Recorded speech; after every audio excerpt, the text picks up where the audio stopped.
So, last time, the party engaged in a long battle with Doru, the son of Father Donovich. Excuse me, let me try that again. Retake. Weird sentence. The party engaged in a long battle with Doru, the son of Father Donovich turned vampire spawn.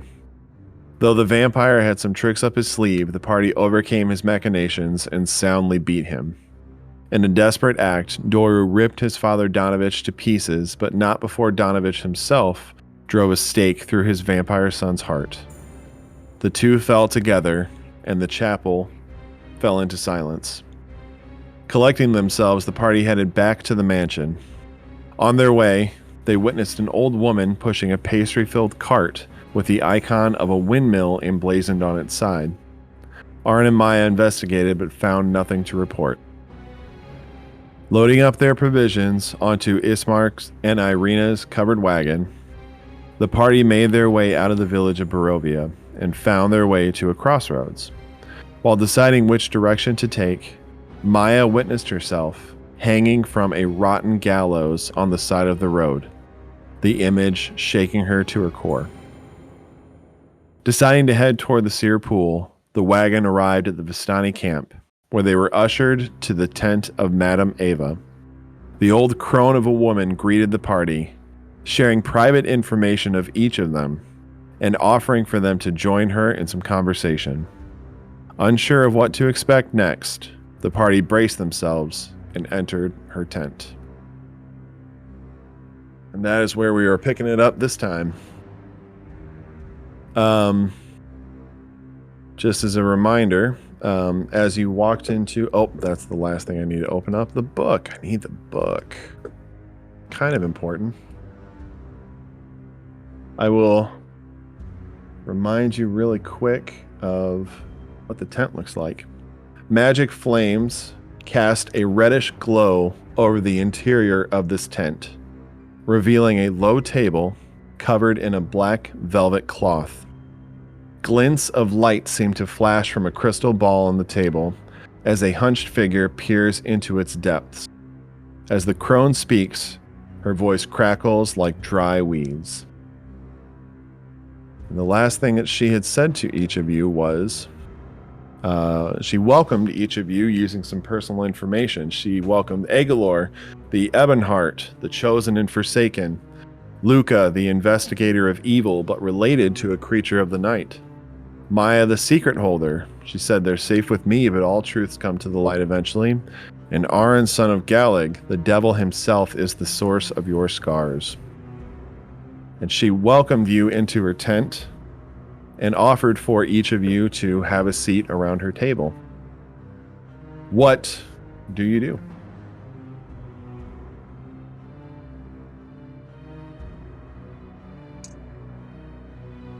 Mark's muted. I stand exactly where I'm standing, not moving. Okay. Anyone else going to take her offer? I'll slowly walk up and sit down. Very slowly. She nods and she says, "Welcome, child. It is so good to have company."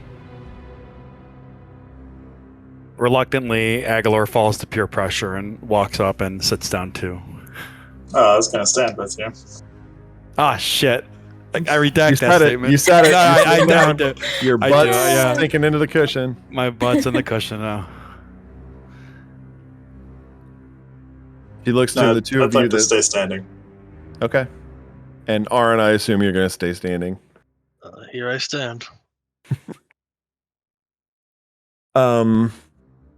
She looks to all of you, even the ones that haven't sat down, and she says, "The cards told me that you would join me in my camp. The cards tell me many things. I am quite pleased to see you all here. You all have such a role to play. But the cards can aid you as much as they aid me. You would like No. Even if you wouldn't, I would like for you to know how I can be of assistance to you. She steps over to a cabinet in the corner. Everything that's in her tent has kind of an air of dustiness and travel worn. But this cabinet seems to be in almost perfect condition. It's lacquered. There's two small doors. When she opens them, the hinges don't creak. And she reaches in and she pulls out a very ornate box that's about the size of a card box, but a bit larger. And she walks back over to the table. And she sits down. She opens up the box. It's a hinged wooden box. She opens the lid and withdraws a stack of cards, and she begins shuffling. These cards you see on their backs, they're very ornate. They have golden designs on the back. Dark colors in the background make the golden script really pop. And they're very, again, just like the cabinet and the box that they're held in, they are in pristine condition, though her hands dance over the cards as they shuffle, as though she's done this many times before.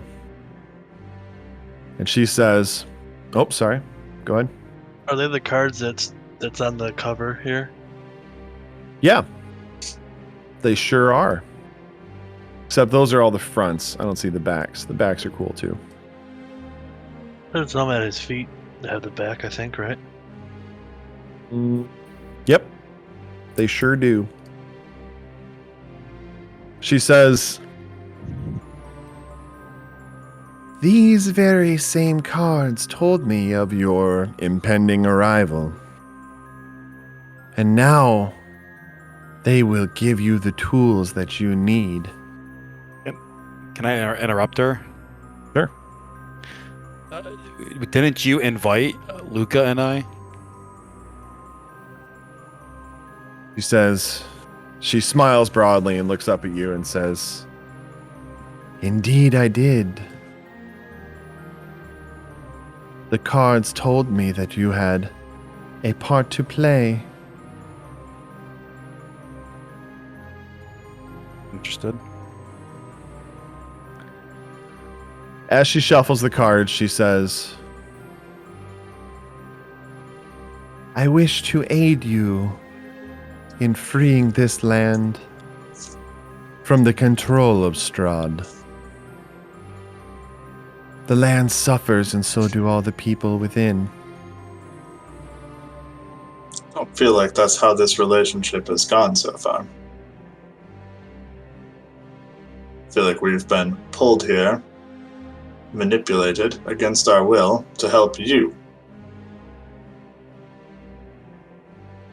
So she looks up to regard you, but she still continues to shuffle the cards very smoothly. And she says,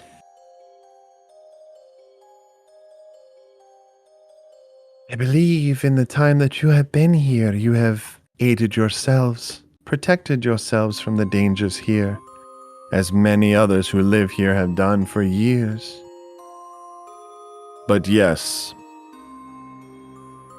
my note was not entirely truthful. How could one sell someone to come to a land of misery and death, even if it meant saving so many innocents and freeing a land of evil and torment? But that does not mean that your part still has more to go. Your part may be complete in this story. I offer to the two who are not from this land, if you wish to return home, I can grant that. She looks to the other two and says, I'm sorry I cannot offer the same to you. You are tied to this land as certainly as I am. But you two, Luka, Aegolor, it is your choice to remain here and fight evil along with these that you have joined. I like return home. Aegolor kind of like looks at Luka like contemplating the idea. I mean, I'm pretty sure I'm supposed to say no. No. But boy, every fiber of my being as a person would say yes to this. So I'm going to turn to Madame Eva and ask her, in what way can you help us? My people, the Vistani, we have been given powers from this land to exit it upon occasion, and then return when we feel it is time. We bring joy and laughter and color to this drab and sad land. Our responsibility is here. However, there must be a way to get new goods and things into the land, and we are the ones who bring them, along with stories and color from worlds beyond. I can grant the two of you. My wife jumped in right when I was in the middle of my thought and then broke my concentration. I can offer to the two of you an escort back to your home. Honey, Just fucking Doing it with on you now. purpose now. Now she's doing it on purpose. Hey, just remember, you can permanently kick her from the Discord. It's your channel. I like having her here when she's not being a dick. Now I'm not sure if she is doing it on purpose. She says, the cards do not lie. You did have a part to play, and you may have a larger one. That is not for me to say. But before I read your fortunes, I must know whose fortunes I am to read. Mya and Auron, while you are tied to this land, you do not have to stand up against Strahd. You do not have to try and save the land and the people. You can go back to your quiet existence by the river. However, eventually, someone will need to stand against Strahd. His existence is unnatural, and his control over this land is demonic. Not something that should exist. If it is not meant for you, there will be others, and I will aid them so long as my goal is complete. So, I ask each of you, do you decide to stand against evil, to save the innocents, to free this land, to earn glory and honor and treasure for yourselves? Or is this the end of your story? I almost looked back to where Auron is standing, but I don't. I kind of straighten up a bit in my seat. I look at her and I say, I'm pressing on. Not gonna stop. Not gonna rest until he's dead.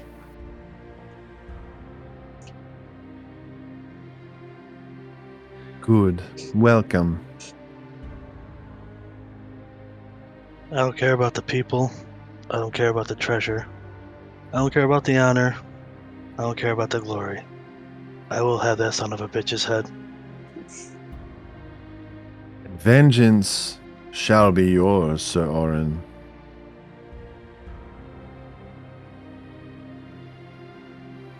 I'm perplexed because I don't have a personal stake in this, but we've come this far, and I've made several good friends and company. You will not fight it alone.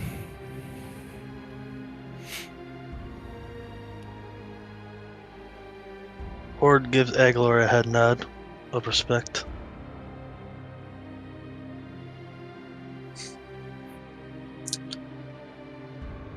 You're an asshole, woman. The way Yes. that you have abducted us against our will serves naught but evil in my mind. Your good intentions mean nothing. I will stay to find out. Because I have to. Not because of you. In fact, in spite of you.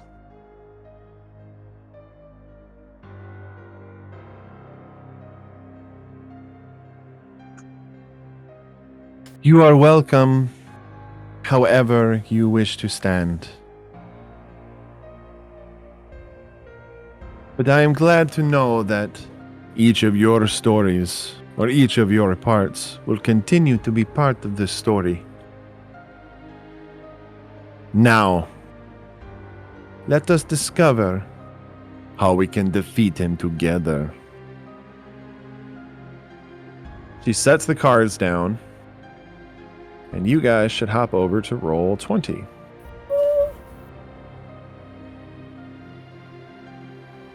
Ooh. Ooh. That looks cool. I'm gonna be honest. There's 5 cards, Madame Eva. There's only 4 of us. Is there another person's part to play? The cards do not speak to individuals, but they do speak to things that can be used to defeat Strahd and achieve your goals. The So there are first 3 cards, they will there it is. They will tell you of 3 powerful items that will turn the tide of battle in your favor. The next card, the 4th, describes an ally who will join you in your fight. The final card, it will predict where you will encounter the devil in your final battle in Castle Ravenloft. Shall we begin? Let's begin. Proceed. She takes the deck and she offers it to the 2 that are sitting at the table individually, offering for you to cut the deck. Okay. She says, "This will help your fate to be more accurately drawn into the cards. Take it or leave it. The cards are decided." I'll cut the deck.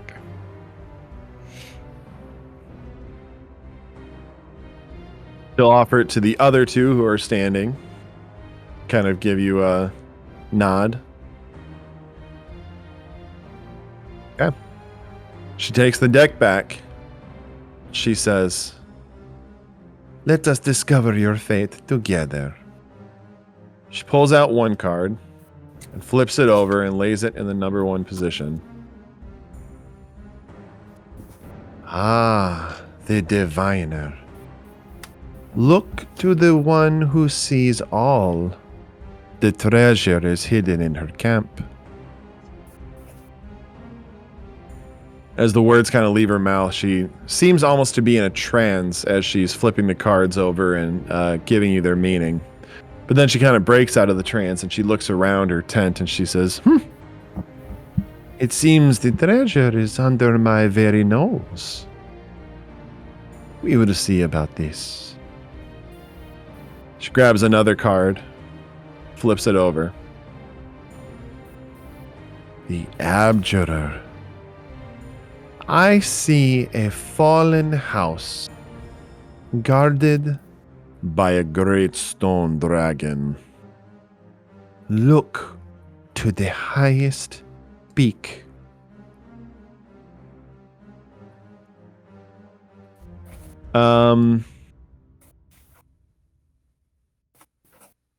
We'll do that after.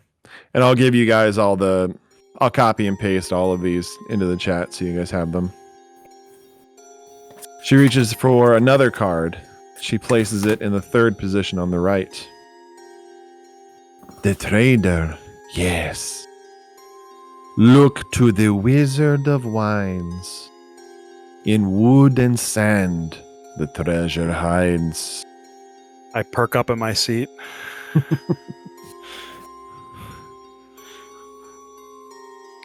Now, for the ally who will join you.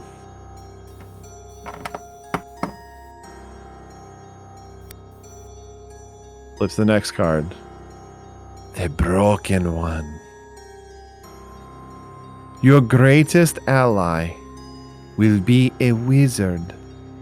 His mind is broken, but his spells are strong.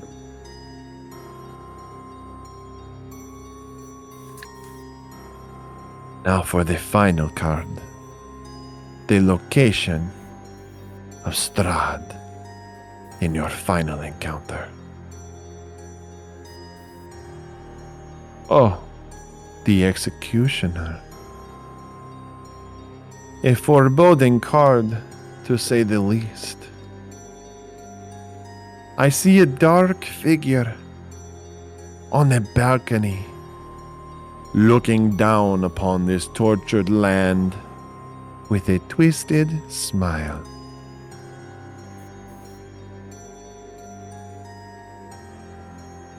Before we go on, I am going to have Auron and Mya roll a history check. Okay.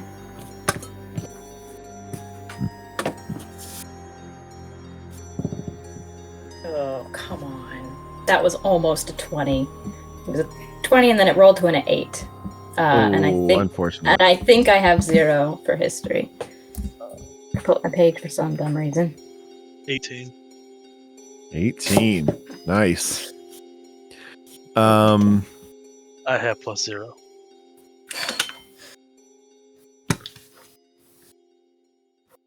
Okay, and let's have you both roll one more. Okay. Oh no, it's -1 for 7. Actually, wait, we're gonna roll 2 more. This one, so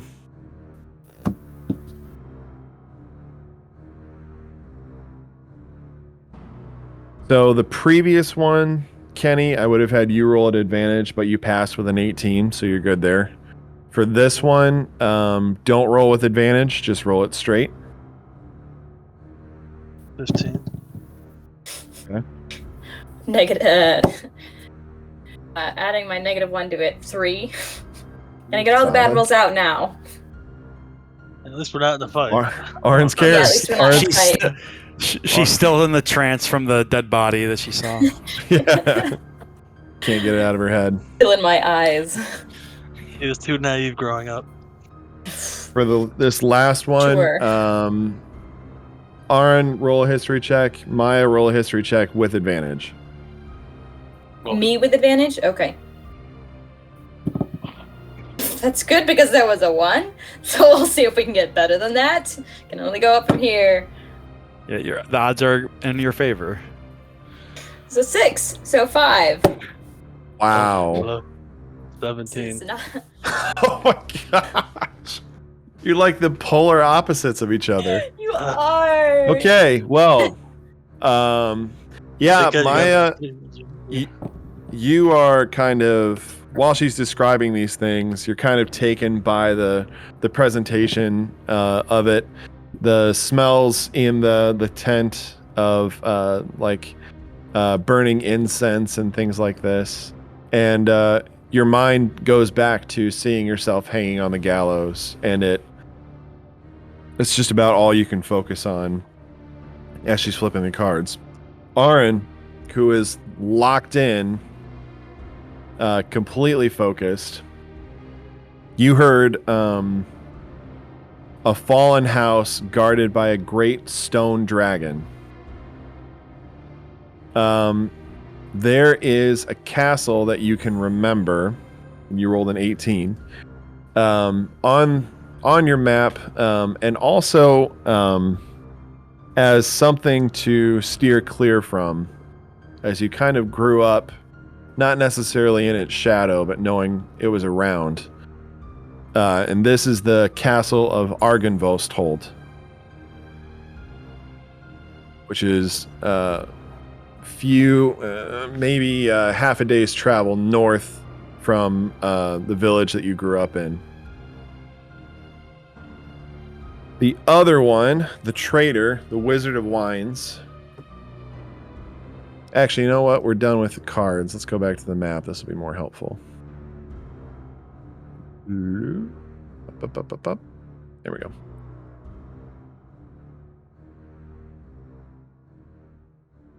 So you can point to the map that Argynvostholt is right there. Actually, I'll reveal the letter too, just so you can remember that. So Q down here is Argynvostholt. The Wizards of Wine. You guys. Q. Yeah, I didn't see it either. I see it now. Right in the pretty much right in the middle of the map. I see. I'm pinging it right now. You guys both know that the Wizards of Wine is a winery that is off to the west. So I'll make the letter available. It's over in this area, all the way on the left side of the map. And then the wizard that was mentioned, greatest ally will be a wizard for the ally. While... Did you roll for that one? 17. You've heard stories of a wizard, a crazy wizard who battled Strahd and lost, but lived to tell the tale. And he wanders throughout the forests in the north. You don't know exactly where, but you know the story of the mage that the wizard that battled Strahd, and you know it's just like everybody else who's heard the story that it's north. Yeah, and that's it. So she looks to all of you and she says, "The Devil Strahd is a powerful adversary. He has not been defeated ever, even in his military campaign before coming to this land and becoming the dread vampire that he is today. He was undefeated in his campaigns. However, no one has ever collected these items together and brought them to bear against his unholy flesh. Collect these items, gather your allies, and take the fight to the demon that is Strahd."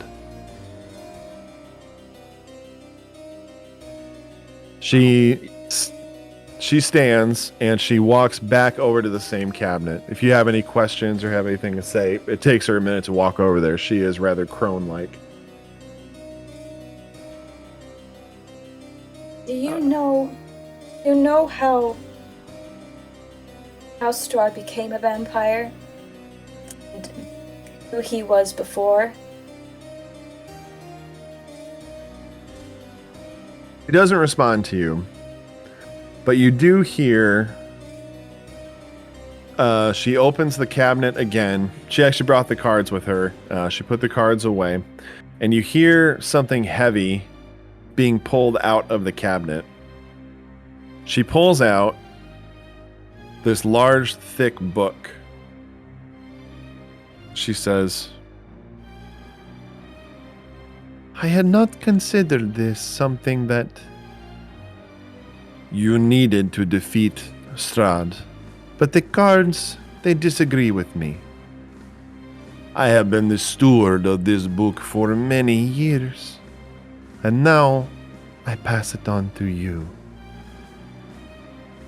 And she sets the book down in front of you on the table, Maya. Let me look something up really quick.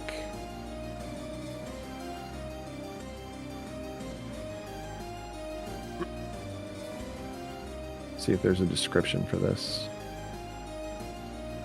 Oh, you know what? There might be a handout for it. Let me see if I can find that real quick. Does anyone else have any questions? I was going to ask, what does the item that we're looking for here, or let's start with the item that's supposed to be here, in a witty remark, but she already got it. Ruined your fun. Okay. Why are you helping us?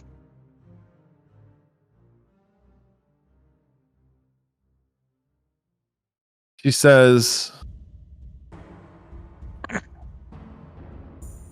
though I may look young and full of vigor, I have been in this land for many, many, many years. Why? You can leave. As I said, my fate is tied to this land, as is the fate of all the Vistani. They are my people, and we belong to Barovia.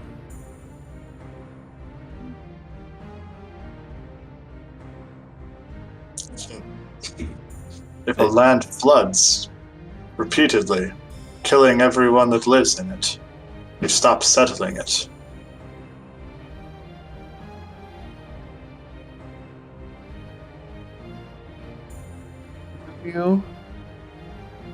There are many lands with inhospitable locations where the bravery and the stalwart faithfulness of its people have made it their home. This is no different. These people need what we have to offer. They need the Vistani. And we will not abandon them.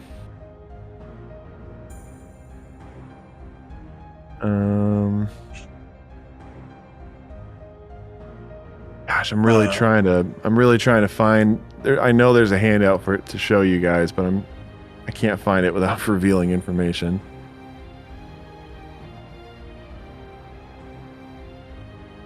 Sorry, go ahead. I was trying to ask Maya, Auron. Oh, just curious about your opinions of the matter. I can't say that I've really seen much of anything from the Vistani so far, and no one seems to pay them much heed. This is all strange to me as well. Tricky people. I had too many dealings with them apart from simply trading goods. There's always weird stories, but they are. The only thing we seem to know about them from even the locals is that they are able to bring goods in from the outside world. Including new sufferers. Present company included.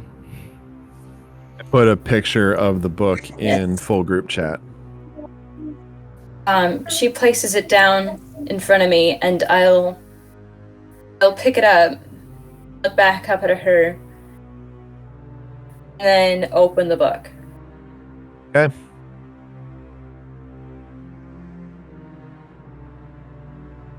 Make a charisma saving throw. When does anyone ever have to make a charisma saving throw? I just shared with you guys the text on the first couple pages of the tome. It's a bit of reading. Where did you share it? Roll 20. Roll 20. Did you guys see it? Oh, roll 20. Sorry, I was in Discord. Yeah. Yes. So Text for the benefit underneath. of our listeners, I will go ahead and read it. I am the ancient, I am the land. My beginnings are lost in the darkness of the past. I was the warrior, I was the good and just. I thundered across the land like the wrath of a just god. But the war years and the killing years wore down my soul as the wind wears stone into sand. All goodness slipped from my life. I found my youth and strength gone, and all I had left was death. My army settled in the village of Barovia and took power over the people in the name of a just God, but with none of a God's grace or justice. I called for my family, long unseated from their ancient throne, and brought them here to settle in the land of Ravenloft. Settle in Castle Ravenloft. They came with a younger brother of mine, Sergei. He was handsome and youthful. I hated him for both. From the families of the valley, one spirit shone above all others. A rare beauty who was called Perfection, Joy, and Treasure. Her name was Tatiana, and I longed for her to be mine. I loved her with all my heart. I loved her for her youth. I loved her for her joy. But she spurned me. Old One was my name to her, elder and brother also. Her heart went to Sergei. They were betrothed. The date was set. With words, she called... Oh, yeah. Thought I lost my place. With words, she called me brother. But when I looked into her eyes, they reflected another name. Death. It was the death of the aged that she saw in me. She loved her youth and enjoyed it, but I had squandered mine. The death she saw in me turned her from me, and so I came to hate death. My death. My hate is very strong. I would not be called death so soon. I made a pact with death, a pact of blood. On the day of the wedding, I killed Sergei, my brother. My pact was sealed with his blood. I found Tatiana weeping in the garden east of the chapel.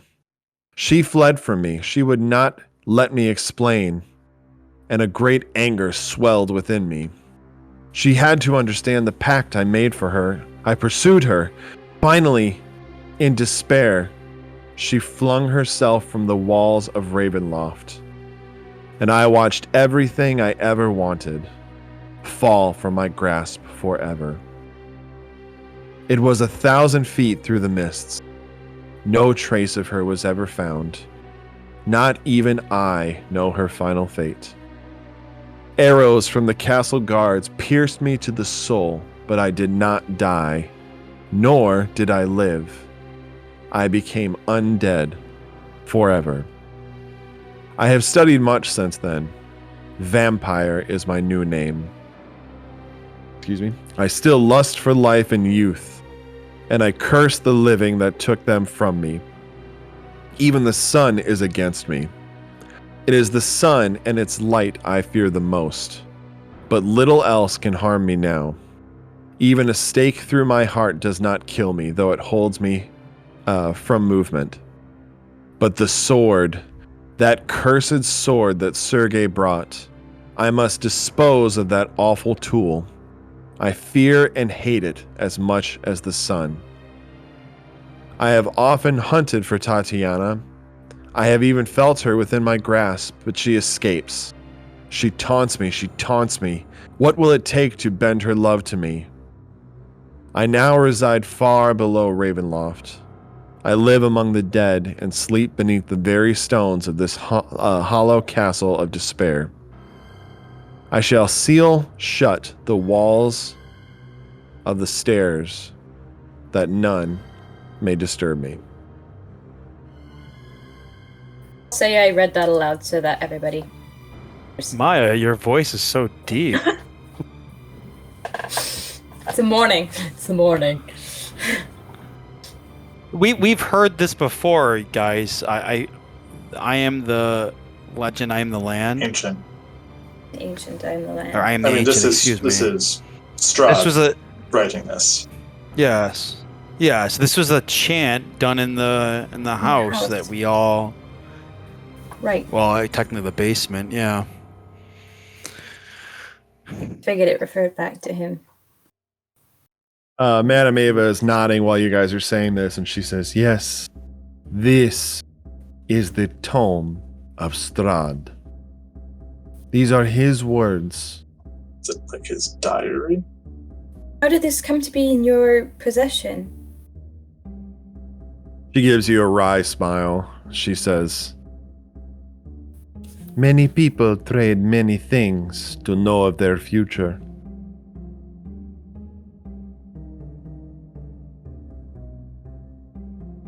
An odd thing to trade. Did he Madame trade Eva. with you?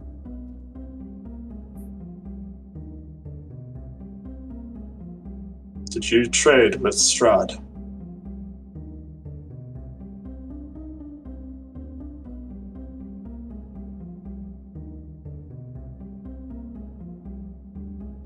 This is not her thinking. This is me thinking. The way that was phrased made it sound as though he has come to deal with you personally. Know this. If he ever learned that you held this tome, he would stop at nothing to regain it, to bring it back to his castle, for no one to ever know of his secrets. No, he did not trade this with me. In fact, Strahd does not trade with anyone. He needs nothing, not food, not wine, not money, not soldiers. He controls this land and everything in it. He need not trade with the cattle of this land that he has controlled for so long. Feels like he needs two things. He needs entertainment, clearly, and he needs Tatiana. Which, forgive me for being so bold, Madame Eva, but is that your first name? Oh, certainly not. I don't buy it. You want to roll an insight check? Yeah. Go for it. There it is. Oh, a 4. She has Yes, she has never been more honest in her whole life to you. I do remember Mark saying that it's what Strahd called his sister. Mm-hmm. Irina. I think we. Oh, Ismark. I thought you said Mark. I was like, Mark said he something. didn't say nothing about that. He is Mark, yes. It's me, guys. It's me all along. Mark is The lesser. Mark and I are playing the long con. Mark is actually Yeah. Strahd. Oh. We talked about this in the beginning. Sorry to spoil it. Oh, Everyone that roll would initiative. be that would Roll be initiative. that would be one crazy plot twist. Madame Eva, how long has this place existed? You seem to know much about its intricacies. This place being Barovia. Mm-hmm. Like, how long has it been under Strahd's thumb? Longer than generations? Longer than I have been here in existence. It's a very vague answer. No one knows for sure. Although I can reveal to you in confidence. In confidence, mind you, I have many suitors. I am myself 250 years old. And Strahd was in power before I came into existence. That is all that I can speak of with confidence.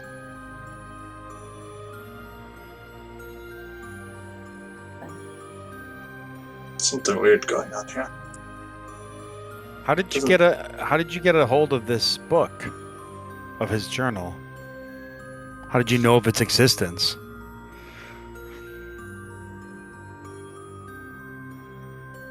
I knew of its importance to you when I read it in the cards. I did not think that this information would aid more than weapons or allies, but the cards told me otherwise. As to how I came about having it, as I said, many people trade many things to know their future. You're sure that this is the important item and not something else in the camp? I do know for sure.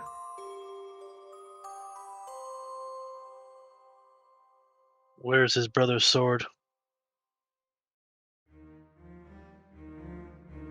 I cannot say in which location that you were given from the cards where it exists. However, rumors abound of a sword made of sunlight in the castle of Argenvosthold. Maybe that's the item we're looking for. She gives you a broad, toothy smile.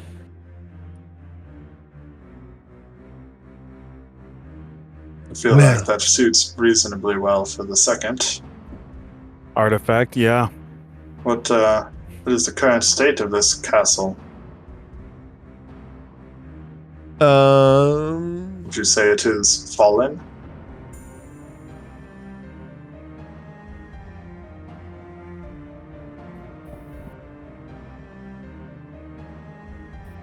You don't have to answer if you do not know. I was prepared for so many other questions, guys.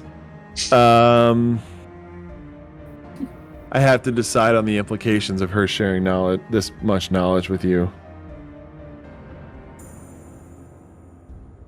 She says, you know what? Because I can make it easier and say, do Maya and Auron know anything of I this was just place? going to say, Auron, you rolled an 18 for this one. So I'm going to say, yeah. Auron, what you know of the castle is plenty of stories. People say don't go near it. It's haunted. You know... Well, no. You've heard through stories, and they're, consistent stories. You've heard in a few different places that the castle once belonged to an order of knights who were dedicated to fighting evil. And they came here to Barovia to fight Strahd, and they were soundly defeated. And supposedly their ghosts haunt this castle. You also remember that there was a dragon involved somehow, whether it was the leader of the order or whether it was just some artifact of another story that got mixed in. You're not really sure, but you have steered far, far away from that place. Auron will say all that to you guys. Dragon. Well, doesn't that match one of the things? I wasn't paying attention a lot. But didn't that match one of the things she said about... Yeah, it matches the second quite well. A fallen house guarded by a great stone dragon. Look to the tallest peak, like a castle. It fits quite well. Perhaps these knights found the sword to have the chance to use it before they were raided. Sir Auron, you're a knight. Did you find this sword? I did not. Do you remember of this Argon once told? I know exactly where it is. Is it on the way to Vallaki? Which was passed, was it not? I believe that he had... Or I guess, I don't know, as you shared that we information. can bring out the map, and Auron can... Or brings out the map and shows him it's about a day and a half from my former village. Where is your former village? Ooh. Since we're having this conversation, it is right there. Hey, you. The village of Berez. I don't see it. Yeah, oh my gosh, it's freaking out. Follow the river. It's just south of Argynvostholt. Also kind of near the... you. Got it. Yeah. Okay, you. yep. I just lit it up. Yep.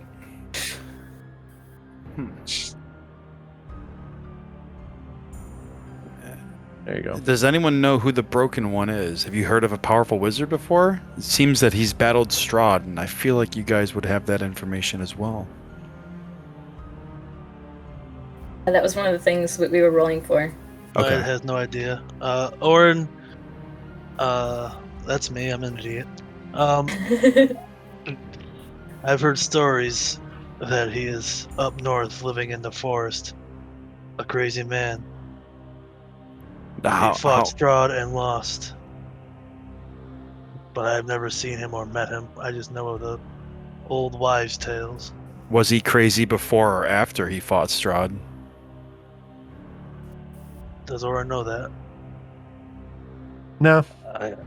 Kind of half say before, half say after. I've heard stories of both. My hunch is probably not.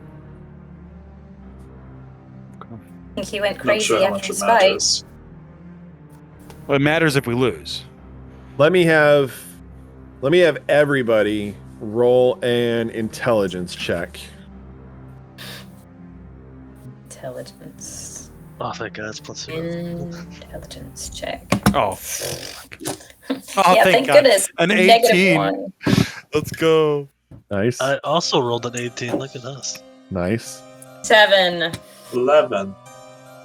Okay. Auron and Aegolor, you guys remember that Father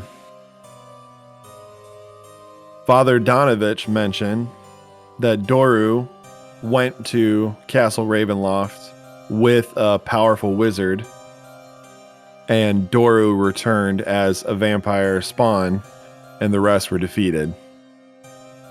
You guys also noticed, as you were coming in, as Auron is unflappable and Aegolor always listening, that when you were walking in, someone was telling a story around a campfire about a wizard who did battle with Strahd and was... I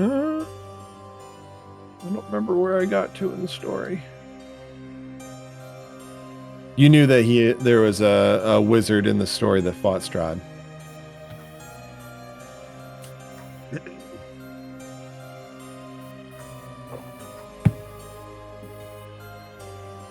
That's it.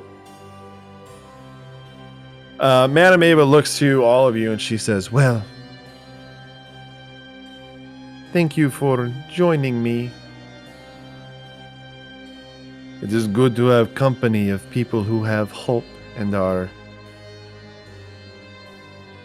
dedicated to a good mission, much like my people, the Vistani. If we can be any assistance, please speak to me, speak to my people, and tell them that you are friends of mine. But you have a long road ahead of you, and fraught with many dangers. Please, take the book, and I wish you all the luck that I have to offer." She gives a deep bow with her kind of bent and old back. and gives you a very wide smile. Toothy, and her teeth are kind of stained and gnarled, and her flesh is definitely not attractive any longer. She's definitely had many miles, but she is still warm and seems to mean what she says. And as charming lady. As she finishes that, you hear the flap of her tent open up, and the same colorful Vistani man who showed you guys into the tent opens the flap again to allow you exit. If I may ask, I don't remember exactly what they said, but didn't the letters you sent say something about missing children? Were you just referring to the children at that house? It's that you trust the children, or follow the children. Follow the children, sorry. Something like that. What was it? Completely misunderstood. I think it was to help the children. Ply your trade for the young ones in need. Yep. Okay. I'm pretty gonna sure retcon that say referred to Rosavalda and Thornbold. Yeah, I'm gonna retcon that and not say that because I wouldn't have thought that. Oh, I've got one question for you, woman. How do you know of my father? The same way that I know of any of you. The cards show me many things.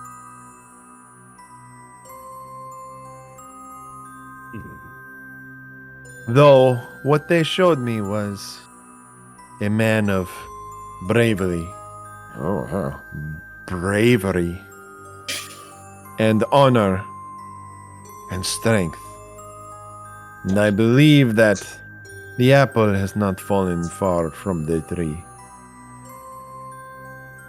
Though it has been tainted by pain and suffering, as all of our lives have in this land.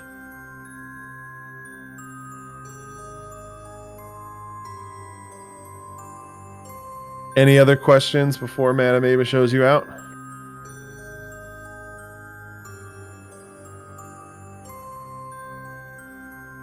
Okay. Good. She gives you one more bow and says, "Good luck and many blessings upon you." And you guys are encouraged to leave the tent. And as the flap goes closed, the Vistani man starts leading you back into their camp. Thank her before we leave. Says, "Of course, my dear." What a charming lady. She says, "Of course, my dear. You will be a hero and will save many innocents. I know of this." She gives you a smile. As you guys are headed back to the camp, there are no more stories being told because everybody is singing and dancing loudly. And you, Aegolor, notice your 2 bottles of wine that you offered are pretty much gone. And everyone is off their asses. And one person grabs the bottle and takes another sip. And he sees you and he stumbles over to you, Aegolor, and he's like, "My friend, this is the best fucking wine I've ever had in my life." I double check the label to make sure I didn't give him the wrong one. And I just pat him on the back. He offers it to you and says, "No, you haven't had any. You must. You must." And this is one of the ones that did not. You gave him 2 bottles that had no labels on them. Yes. So he offers for you to have a drink. All right, I'll down the hatch. Like a true champion. It is the most incredible wine you have ever tasted in your entire life. Not just since you've been here, but even as like a wine connoisseur, this is top marks good shit. So Aegolor just stands there, like the whole world just turns black and white for him. and he's just like second guessing not leaving now and just regretting everything. Not to turn back and ask Eva to send him back home, but no. Oh. I'm glad to spread the joy in this weary land. I barely held it together when you handed off those bottles because there's 3 different kinds of wine, and I was deciding that each of those bottles was one of those vintages, and I had you roll, and you just happened to roll for the worst one. And then you gave away the 2 best wines in the world. I still have other wine that's you do. I know I like, yes. So. That's true. Oh man. But there's music, there's dancing, one guy's puking in the corner. Everyone's having the best time of their lives. How big were these bottles of wine? They were average size. Must have been strong. What? It's been really strong if everyone's... It's like absinthe? They were probably pre-gaming before we even showed up. You did notice that they all had cups of wine as you entered the camp. Ew. But there's fiddles being played, people are dancing, the fire's bigger as people are dancing around it. Hey, look, Auron, your favorite, people playing music. They actually in tune this time for the most part? Yes. Yeah, actually that's a really good point. The music here in the Vistani camp is pure and true. It's on note, the tempo, it's beautiful, and you actually have a really hard time not just joining in. Agreed. So there's a bunch of drunk Vistani dance around the camp, and then actually Ismark and Irina join you guys. Irina walks up and says, "What happened? They would not let us in." Ismark walks over and his head is kind of down, and he's got the other bottle in his hand, and he goes, "I saved a drink for you," and he hands you the bottle, Aegolor. Absolutely. Wait, did you drink my wine? Head up, buddy. Because I'm gonna need you, so don't worry about it. Pre-celebrations are in order, anyways. It was mostly them. I just joined in a little. Peer pressure. You people are really nice. I really like all of you. I think I'm really drive. glad you're here. I think Auron should drive. Yeah, Irina says, What happened? They would not allow us into the tent. Did you speak with this Madame Eva? Yes, we did. Well, she drew a bunch of cards and she told us of... Well, she didn't really tell us much. We had to kind of decipher through her words of items that we should find, of an ally, and lastly, evidently the place where we're to fight Strahd. It was all rather vague, though. She says, vagaries don't help us much. What do we do now? What is our goal? Where do we go next? Do we go? We should continue on to Vallaki, at least chart our course there. And I think that's a good idea. I think we should at least get there first before we decide which one we tackle on. We have a couple leads, but we don't know which one to go for first. Ismark says, that was what our original plan was, to go to Vallaki. I believe that it is still the right course of action. We might find friends there. Maybe wine. I feel like we need more wine. You think we need more wine? I think we need a little more wine. I think we do. Oh no, we have all this stuff in the wagon. Shh, we have all the stuff in the wagon. We can drink it when we leave. These guys will drink all of it. Irina kind of pats Ismark on the back and kind of, yes. Well, shall we make our way? Just so you guys know, the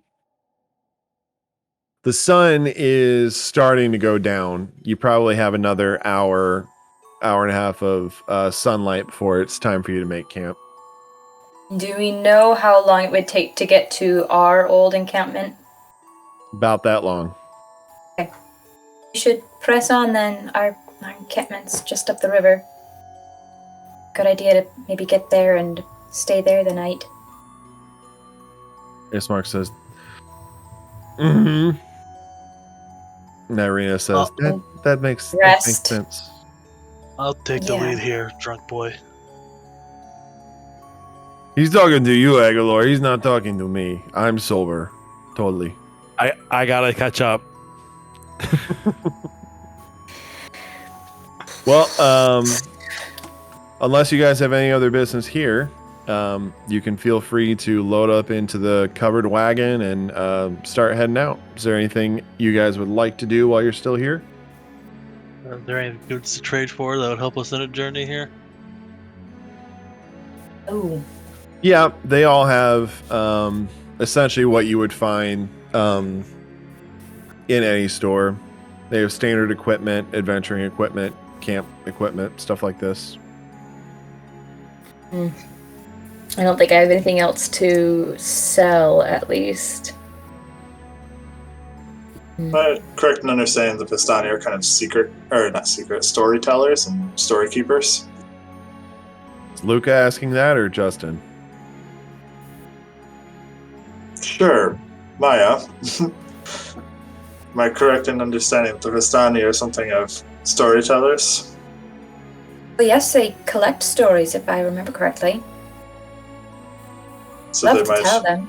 They might know more about this wizard that we are supposed to find.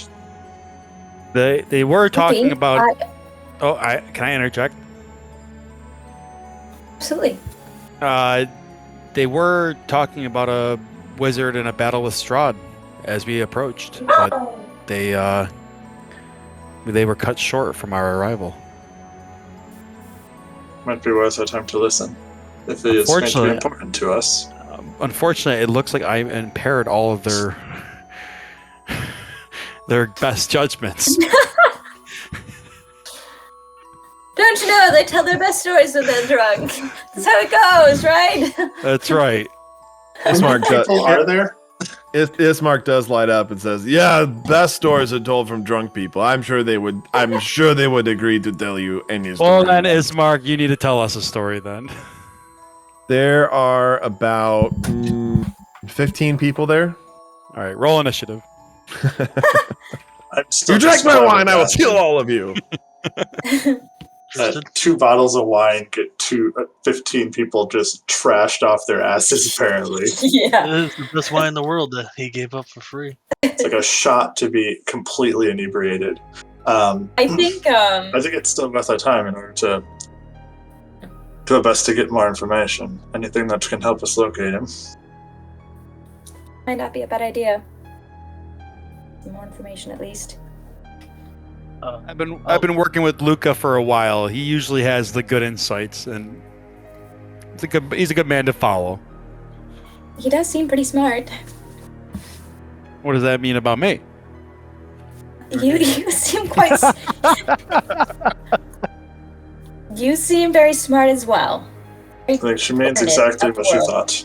Or always the straight shooter. Just means you're an idiot.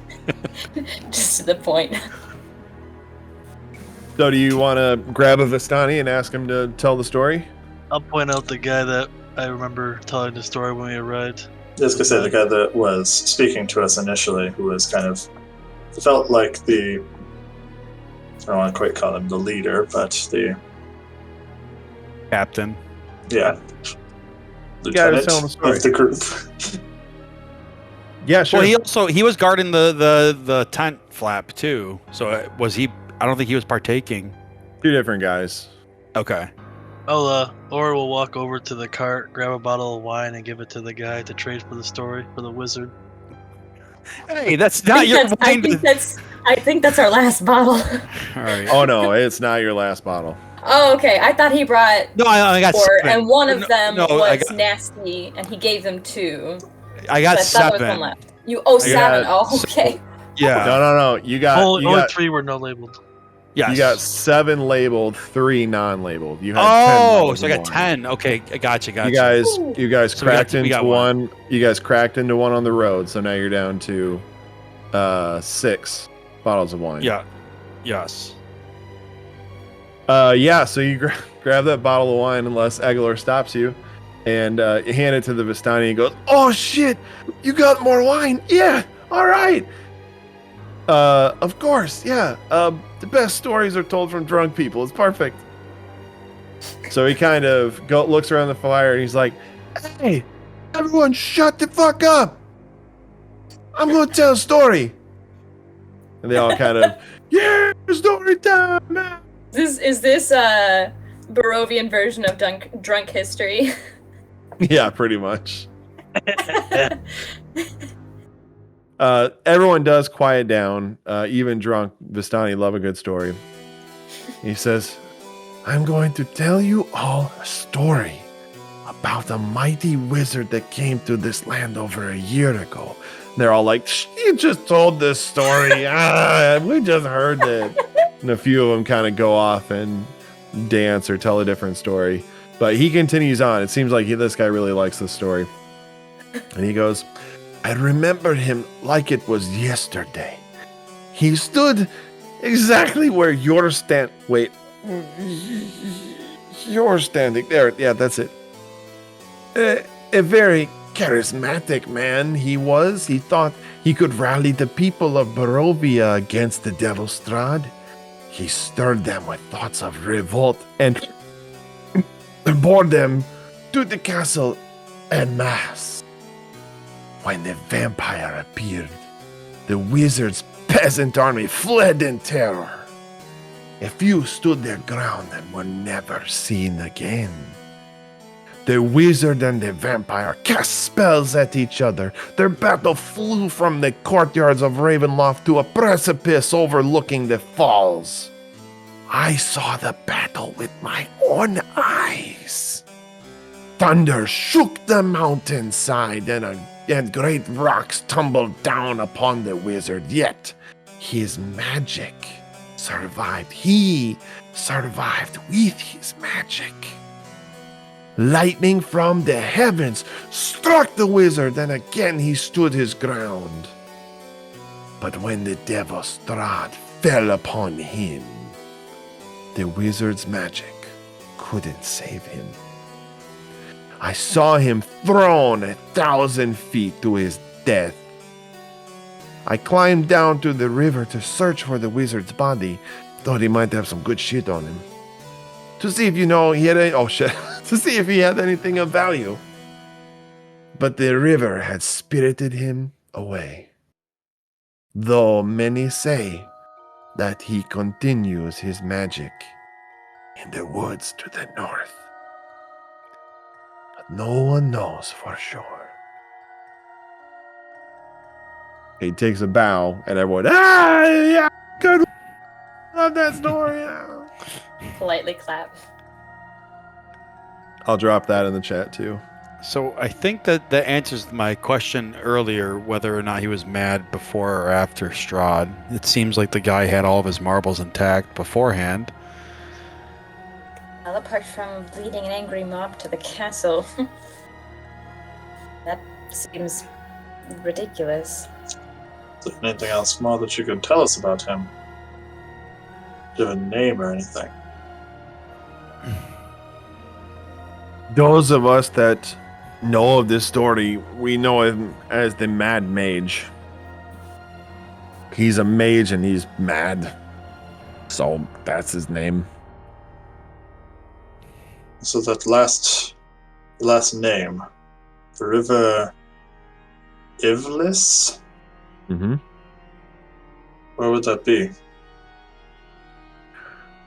That is the river that flows through Barovia. It. Oh, it is. Sorry, I thought that starts- was the Seer River for the Seer Falls and the Seer Pool on it. I misunderstood. Mm-hmm. Yeah. Iblis River runs from south of Barovia all the way through the Seer Falls and into the mountains. The other river is the Luna River. You know, it doesn't hurt you guys to see these things. There's the Luna River over there. Oh, and I already marked the... Yeah, you got River. this. Yep. So That means they fought, like, here. Basically, at least, or near the bridge. Somewhere right along the river. Well, Auron and Mya, you guys know that you live near a waterfall. Mm-hmm. It's not 1,000 feet high, but it is a waterfall. Did you live on the Seer Falls? Is that what... Well, That you was his, that was his previous village?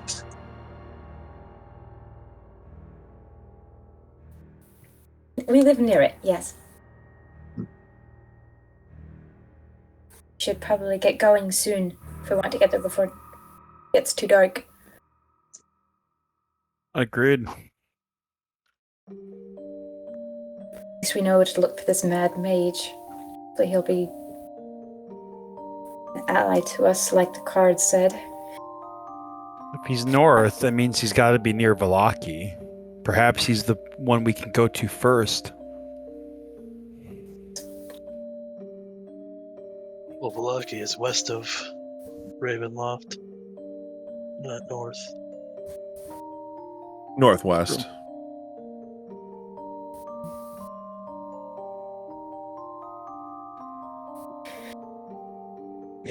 Well, if you guys don't have any other stories that you want to hear, they know a couple different stories.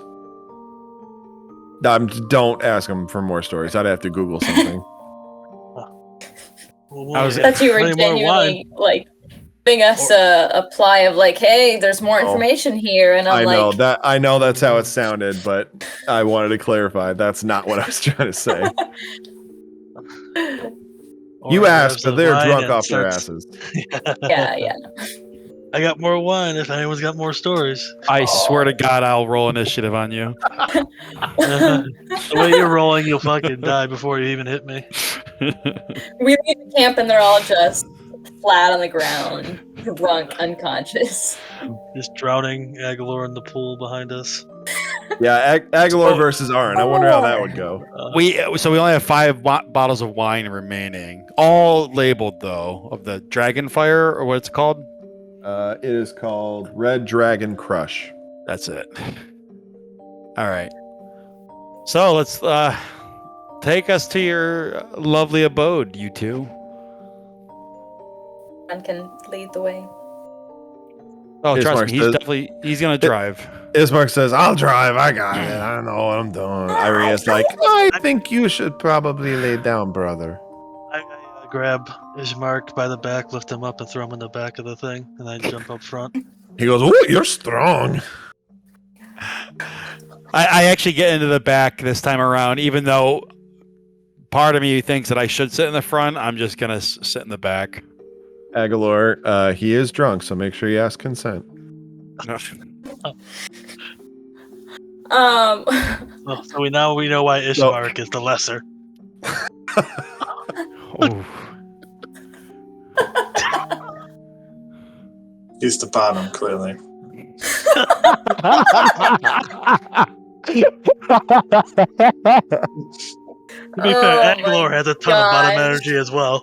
Oh, fuck off. Ooh.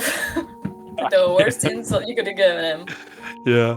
Is Irina gonna sit in the back with her brother? Yeah, probably. I'll sit up with Auron then. Front. Okay. As you guys find your spots in the wagon, you see the sun starting to go down over the trees. You start heading north along this kind of rough path of wagon tracks and mud along the river and heading off to hopefully a place of rest and comfort. It is almost 9, so I think we could take a 10-minute break here, come back at 9. It's 10 till. Oh shit, Kenny's gone. Come back here at 9 and we will continue then. Sounds good. Aegolor will be dead before next year. I honestly, Mark, I did not retcon anything. 100% those 3 bottles were unmarked because they were one of each vintage. And when you rolled, you rolled a 1, which was the worst one. And you still had 2 and 3, which were better and best. Yeah. As soon as you gave them away, I was like, oh! It's all right. I honestly, that kind of shocking revelation was good because, again, I'm thinking as Aegolor, and so, obviously he hates that piss-stained wine, and since you described it, the wine that we drank on the way there was that, he assumes that's exactly what that is too, and he would just pawn them off as assets to a trading bargain. So yeah, that was an amazing bit of roleplay there. Yeah, it was, and I love shit like that. That's what makes it fun. Oh yeah, I thought it was funny. Yeah, I got a kick out of it, but I've been laughing about it since we played last. I knew what happened. The perk so you had 2 cliffhangers then.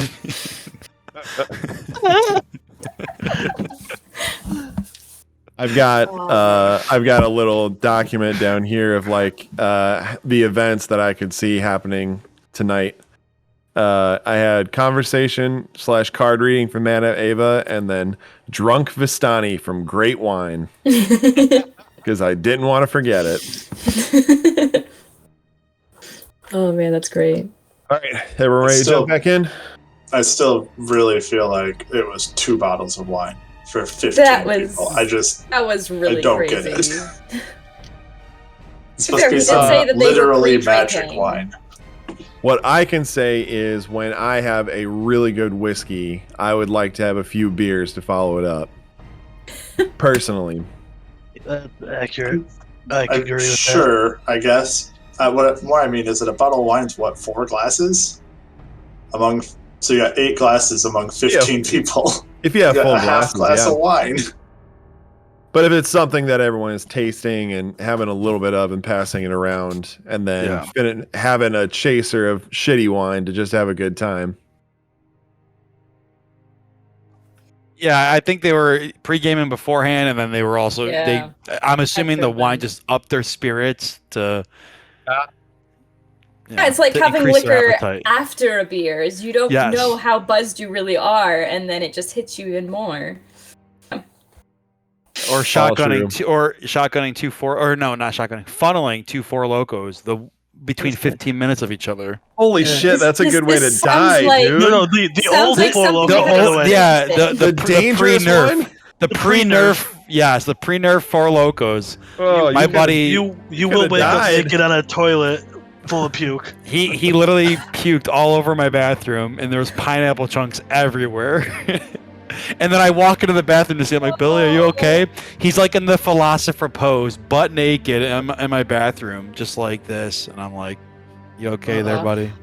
Yo, people died from drinking. People died from drinking those. People's hearts exploded. Yeah, it's nasty. Caffeine, sugar, some other shit that's not good for you, and then alcohol. Woo! High fructose corn syrup. Yeah, that's it. Anyways. And also with Vistani, you'd probably guess that really at any moment they're just an extra drink away from being totally wasted. They like to party. All right. Do we have to go, Mom and Dad? As the wagon heads further along the trail, it doesn't travel a distance. So as far as miles are concerned, it wouldn't normally take an hour and a half to travel this amount of distance, especially on a wagon. But this trail that you guys are following along the river is pretty shoddy. There are a few deep ruts that you almost get stuck in. There's a few times where you guys have to leave the wagon to move some limbs to get past it. It's a little bit of work, and it takes you quite a bit longer than you would have liked. However, find my spot. You follow the river until you arrive at a great stone bridge that spans the river, encrusted with mold and old vines. Gargoyles cloaked in black moss perch on the corners of this bridge, their frowns weather-worn. Past the bridge, the river widens into a small lake with a fast current ripping through it. At the far end, a waterfall spills into a misty pool 50 feet below. The pool feeds a river that meanders into the fog-shrouded pines that blanket the valley. And also, as you travel, you notice to the left, once you kind of clear the trees, and even before that, you notice that the land starts to slope upwards. And as you clear the trees, you see that to your left, which would be to the southwest, you notice that the land climbs to a mountain peak several miles away. But the land becomes less flat and more hilly, leading toward the southwest, toward Mount Gakis. So, once you guys arrive at the bridge, it is dusk. You have almost no light left, and you're about to need to light some torches. And Mya and Auron, once you guys get to the bridge, you see a very familiar path that is continuing along the river past the bridge that leads due west. And you notice the path that you guys have traveled many times prior. This trip, how long is this trip taken? Didn't we leave like first light just about? No, we're an hour away from the light ending. You left about 10 or 11 in the morning. You traveled for a few hours, and when you got to the camp, it was late afternoon, early evening. So now after the trail going up to the seer pool and the trail that goes from the seer pool to the bridge, they slowed you down a lot. They're not off traveled. And with the rain that came recently, any road that isn't really well traveled was pretty impenetrable. So now as you guys are getting to the bridge and you see this path, the sun has dipped down. It's pretty dark. You guys didn't have horses or a wagon, so the path that you guys walk is not wide enough for the wagon and the horses. I was wondering about that, yeah. There are some trees nearby. And yeah. Possible to kind of hide it in the trees? At least the wagon, and then unhitch the horses and bring them with us? You could certainly try. Okay. Wait, just to clarify, the opening to get onto like the main road to that bridge, we can't traverse it because there's trees in the way? The path to our... The wagon won't fit. Right, no, yeah, that's what I meant. The path to our place, the path that we've made to our place isn't wide enough for a wagon. So we've already did we already cross the bridge then? No, yeah, you guys. Okay. If you guys look at the map, the map, you are right here, just south of the H on this side of the river. I don't see the your ping is coming through. Yeah. Maybe because I'm on the maybe because I'm on the GM level. How about now? Yes. Yep. There you go. All right. You guys are right here. Okay, so our wagon can't get to the main road. Basically, No, you guys essentially have left the path and kind of crossed the main road. Okay. We're still following the water. Yeah, we're still going to be following the water. The path that leads to their camp is more of a footpath. Okay. You could fit horses through individually, but not a wagon, and not two horses abreast. Yeah. Right. Oh, let's try to the wagon because I'm sure we'll need it. more traveling, but bring the horses and... Does anyone want to take the lead on that? I'll hide the wagon. Okay. I just anyone pick gonna up the help him wagon, out? move it. Do a couple curls real quick. I'll do an athletics check.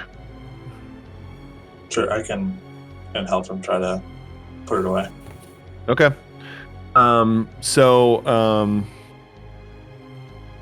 roll a survival check with advantage because of the help from Luka. While the two of you work on hiding the wagon in the trees, Ismark and Irina gather up some supplies. Ismark grabs a couple bottles of wine. Yes. Irina grabs some foodstuffs and some bedrolls, and they work on unhitching the horses since they know them. Yeah, if there's anything to grab, I'll help carry stuff if need be. And I'll help Maya do these chores as well. Okay. What'd you roll, Auron? My best roll was at 18 plus 3. So a 21? Yeah. Yeah, all right, that'll do. The two of you find a spot in the trees that it opens up a little bit, and you're able to work the wagon back actually into the foliage and move a couple branches around to make it not obvious, kind of stamp out the path where the tracks had gone in, the muddy mud, so that your passage is not obvious, and you guys feel pretty damn good about hiding this thing.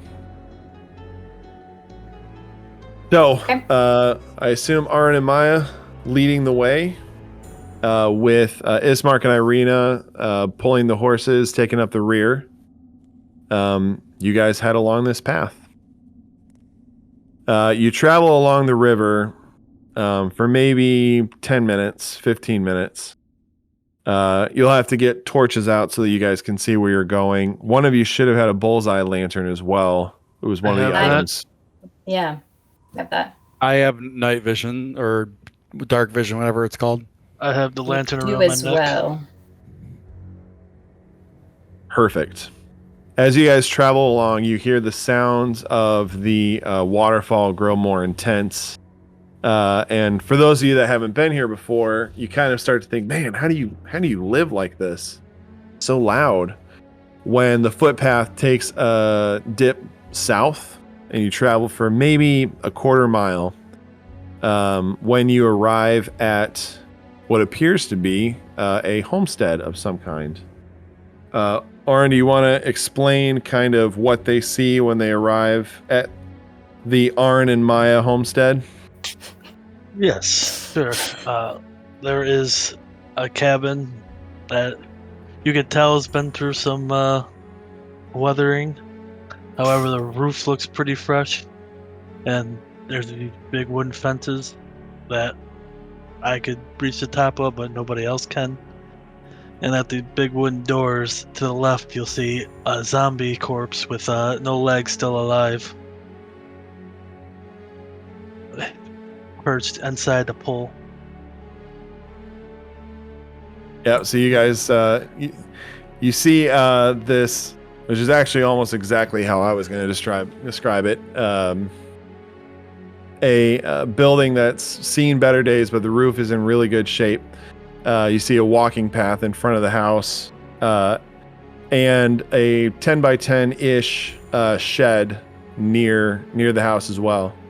But that all slips past you more or less as you see on one side of the door is a pike, kind of a homemade thing with a wolf's head jammed onto it.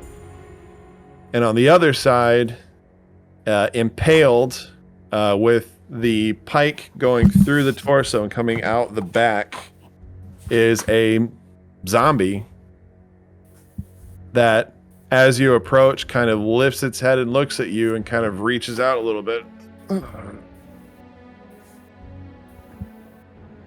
Charming company. Oh, that's Sir Edwin. That's the place Sir we were Edwin. gone. Is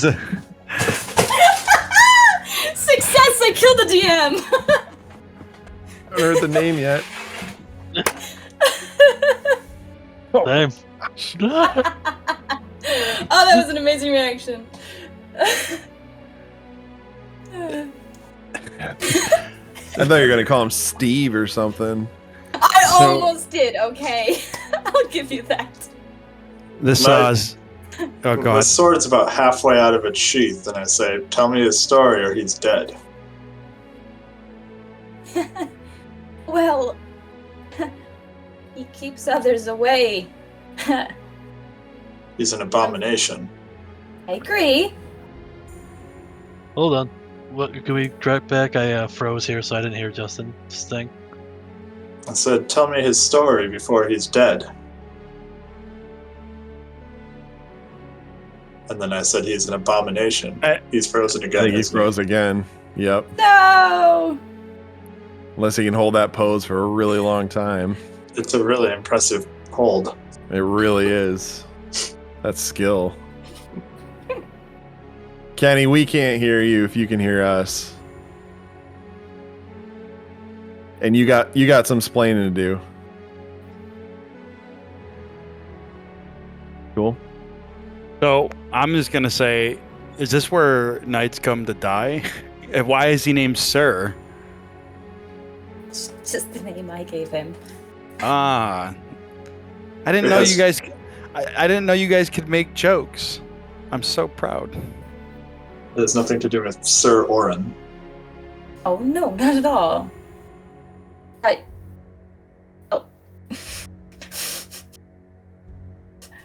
Oh, he simply is a warning there to keep others like himself away.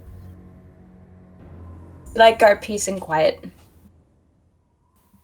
Yeah, he's not very loud. Is he missing his tongue?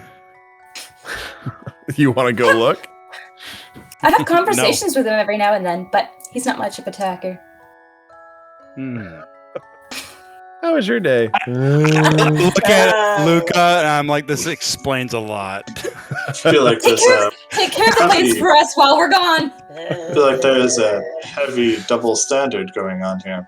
Yeah, so Maya, please enlighten me. What does this exactly keep away? Because I feel like the overarching threat here is already undead. You think that's going to scare them?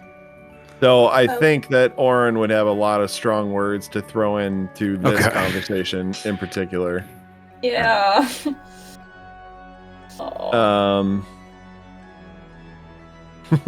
Yep. How's everybody doing? Great. Oh. Hey, Okay. hey, Kenny, our 10-minute break ended 20 minutes ago. So I'm on my phone until my internet works again. Oh, shit. Okay. So, Well, So we're interested in this, or actually, Luka, pick up where you left off with him then. So, tell me his story before I kill him. well, see, that wolf head over there was Maya's first kill. And then that zombie is our first job that we did for money. However, Maya just did not have the courage to kill it, so it will be stuck here to remind her of the time that she could not kill the zombie. you weren't supposed to give that information about... It's an I'm abomination. the one that took its legs. It should be laid to rest. It will stay where it is. We'll see about that. Do you want to be legless too? What you've done here is an abomination. You realize that. In the castle, what happened? Or in the house? We came across bodies, we laid them to rest. That is what you do. This is evil. You do not fight evil with evil.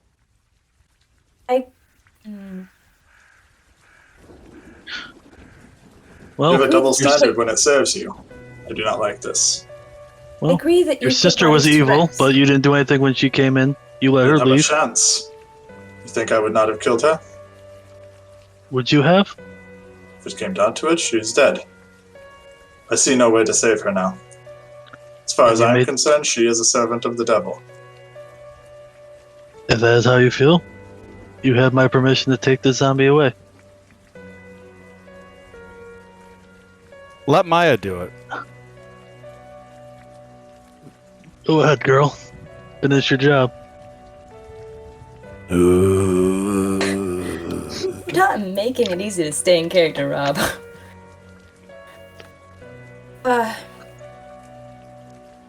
Yeah, sure. Yeah. Maya, does this zombie have any particular meaning to you? This person? No, zombie when we found him. Well, he'll always be. I'm confused. So what does your god stand for? I feel like you've told me that it stands against undeath and everything that it holds. Right. It's true. What do you consider being against undeath? Because she stands for it? No, what do you consider that, then? If not to lay them to rest? I suppose you're right. Hadn't really thought of that. I do not think that she will look very kindly upon you harboring one for pleasure. She hasn't said anything to me. But I guess I'll do as you say. You make a good point after all. Not pleasure for the I'll record. kind of raise Okay. my hands toward it. And is this is touch. I'm gonna touch. Can I reach it? I guess that's the first question I should say. You've always been wise to keep your distance. I meant reach wise. Am I able to reach it? Oh, like, is it up too high for you? Yes. Am I too short to reach it? She's had experience with trying to jump. Is this Becca speaking or Maya? Anytime she does a task, she's like, "Can I reach it?" It's just a knee-jerk reaction. Yes, you She's can taller than definitely. me, okay? You can definitely reach it.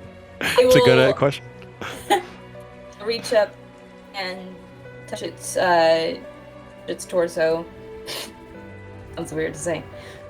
And I guess I'll cast Inflict Wounds. Whoa. Okay. I don't know how much it's going to take. I don't know how much it's going to take. She doesn't know how much it's going to take. Sure. Do I have to roll to attack even though I'm touching it? He can't. And it's yeah. He's essentially stationary. paralyzed, so Okay. yeah, you can just reach out and touch him. You have to dodge his arms a little bit, but he doesn't move too quick. All right.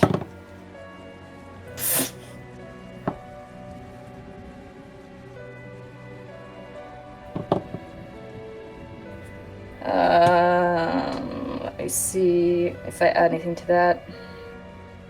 I don't 3d10. add anything. Yeah, 10. That is only 7 points of damage.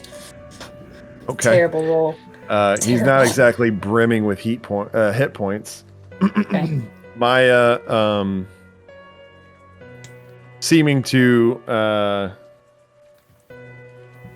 want kind of redemption for the fault of not finishing this thing off prior, and bending to the wisdom of Luka, she reaches to her holy symbol and grabs it, says a short prayer and reaches out and touches the torso of the zombie. And as she does so, there almost seems to be a void where her hand was, as this dark energy takes the flesh of this undead creature as it travels up his body, and it almost turns to ash. The last thing that it gets to is its eyes, and though he does not have any personality, any life left to him, he almost seems to have a visage of peace as his body turns to dust. And Sir, what'd you call him? Sir Sir Edwin. Sir Edwin is Sir Deadwin. Nice. Yeah. Well done. You can tell Justice Doty the Well, longest from that I guess headshake. it's a good thing too. Justin's known me for a long time. Oh. Justin's also a dad. This is a good point. That is the look Guess of it's prideful, rueful headshake. Oh, I know. I see that with guess my it's a dad good many idea to let times. go of the past, anyways, huh? I'll make my way into the encampment. Say what you said one more time. I said, I guess it's a good idea to let go of the past, anyways. A little bit of a mic drop there. Okay, so Maya heads inside. Ismark and Irina find places to tie the horses near the shed. Excuse me. And they head inside as well. Auron, Luka, Aegolor, what are you guys going to do? Careful all the traps around here. If you fall in, I will not save you. You have such a way with words, Auron. Thank you for inviting me to your home. Glad I brought my own wine.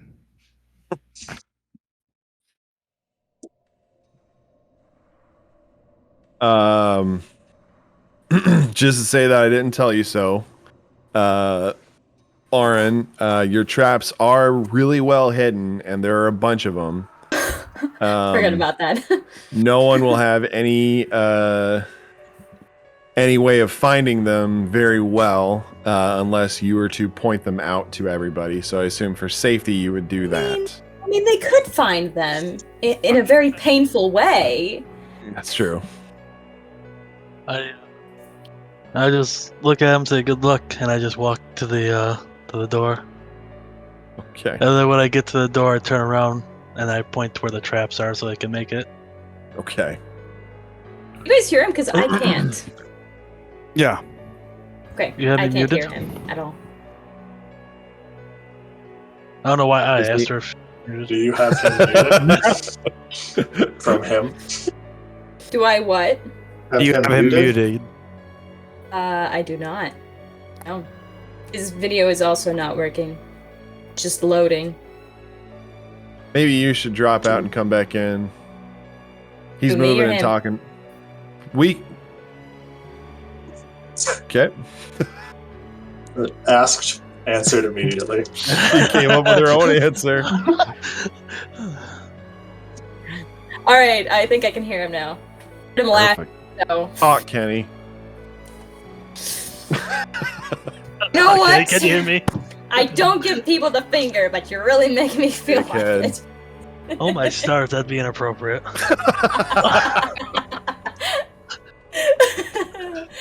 Oh man. So, Anyways. Auron points out where these traps are, and you can see that they, upon closer inspection, they seem to be almost like 15-foot long, 10-foot wide. Well, let me try that again.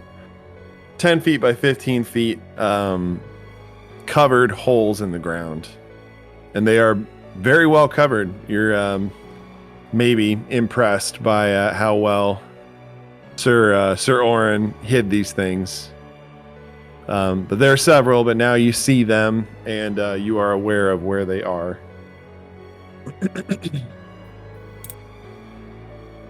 So, Auron heads inside. Other two, what are you guys going to do? I would like to After my sleep. stuff. I would like to sleep under the stars tonight. Okay.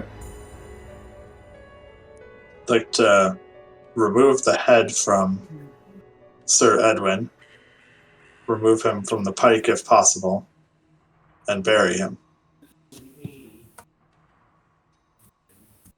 outside the complex slightly. There's not much for remains. He's been there for a little while, and Maya's magic did a really good job on it. There are enough remains, though, that you could gather them and bury them if you would like. So you collect the bones. you you can peek into the outbuilding that's near and see that it's kind of a storage shed. They've converted it into like a root cellar to store food for the winter. There's a few camp implements like a shovel and stuff. That's a good point. I don't actually have a shovel. Kind of important for digging a hole. You're able to find one in there though. It's old and rusted, and the handle is a little bit rotted, but it still works. I would also collect the furs that we've been storing up. This is probably getting colder. I'll spend the rest, like a couple hours, kind of sewing some of them together in the way I've probably always done it every year to start making blankets and such. And then bed. Okay.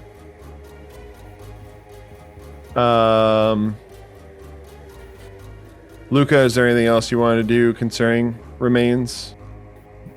Burying? Nope. No, that's the only one. Is anyone doing anything else? I'm actually gonna chat with Mya there about her sewing. Could you fashion me a cloak? Of course. Yeah. We store up furs all year, and make ourselves warm clothes for the winter, so of course I can. Thank you. No problem.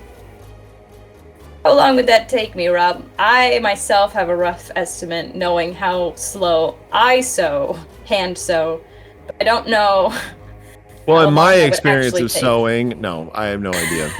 You tell me what your experience would be. If I put a lot of dedication to it, like hours each day, sitting in the back of the wagon, I could probably finish that in like 2 to 3 days. Kind of what I was thinking too. Depending on the size of the furs, I'm guessing we have some good furs and such. I ain't the size of Auron, that's for sure. Right? No. Couple raccoon skins. Yeah. Maybe a squirrel. It's yeah. a patchwork cloak. Yeah, I would say it would take you a couple days to get through, but yeah, it's totally feasible. Try to make them of all the same kind of animal. Very kind of you. Or very OCD of you, I'm not sure. Not sure. Auron, what are you doing?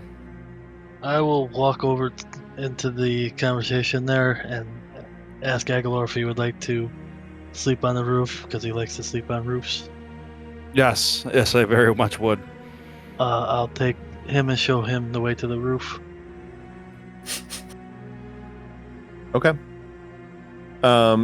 Yeah, he definitely has the knowledge of how to get up on the roof, and you can gather that it's probably him that replaced the roof. But before I actually do go to bed, if Luka's still up, I want to have a conversation with him privately. Sure. Okay. Well, I'm going to bed. I'll say that looks like I'm going to bed. No, I wasn't going to bed. Oh, shit, damn it. Luka finishes burying the remains, replaces the shovel in the shed, and then I assume joins inside where Ismark and Irina have worked together to gather some wood, and they have a fire going in a fireplace. And just so you guys know, on the inside, this cabin is rather Spartan. There are a couple pieces of wooden furniture. And there are 2 rooms in corners of the house that you assume have been turned into Auron's room and Mya's room. This has the look of like a military outpost. Like maybe this was a barracks of some kind, or a guard post in years past, but has been turned into a pretty decent home for these people. There are a few windows on the side, and then a stone fireplace in the main room, which is where Ismark and Irina have gotten a fire going. So Luka, I assume that once you finish your task, you're going to head back inside and see what everyone else is doing. That'd be a good spot for the two of you to connect.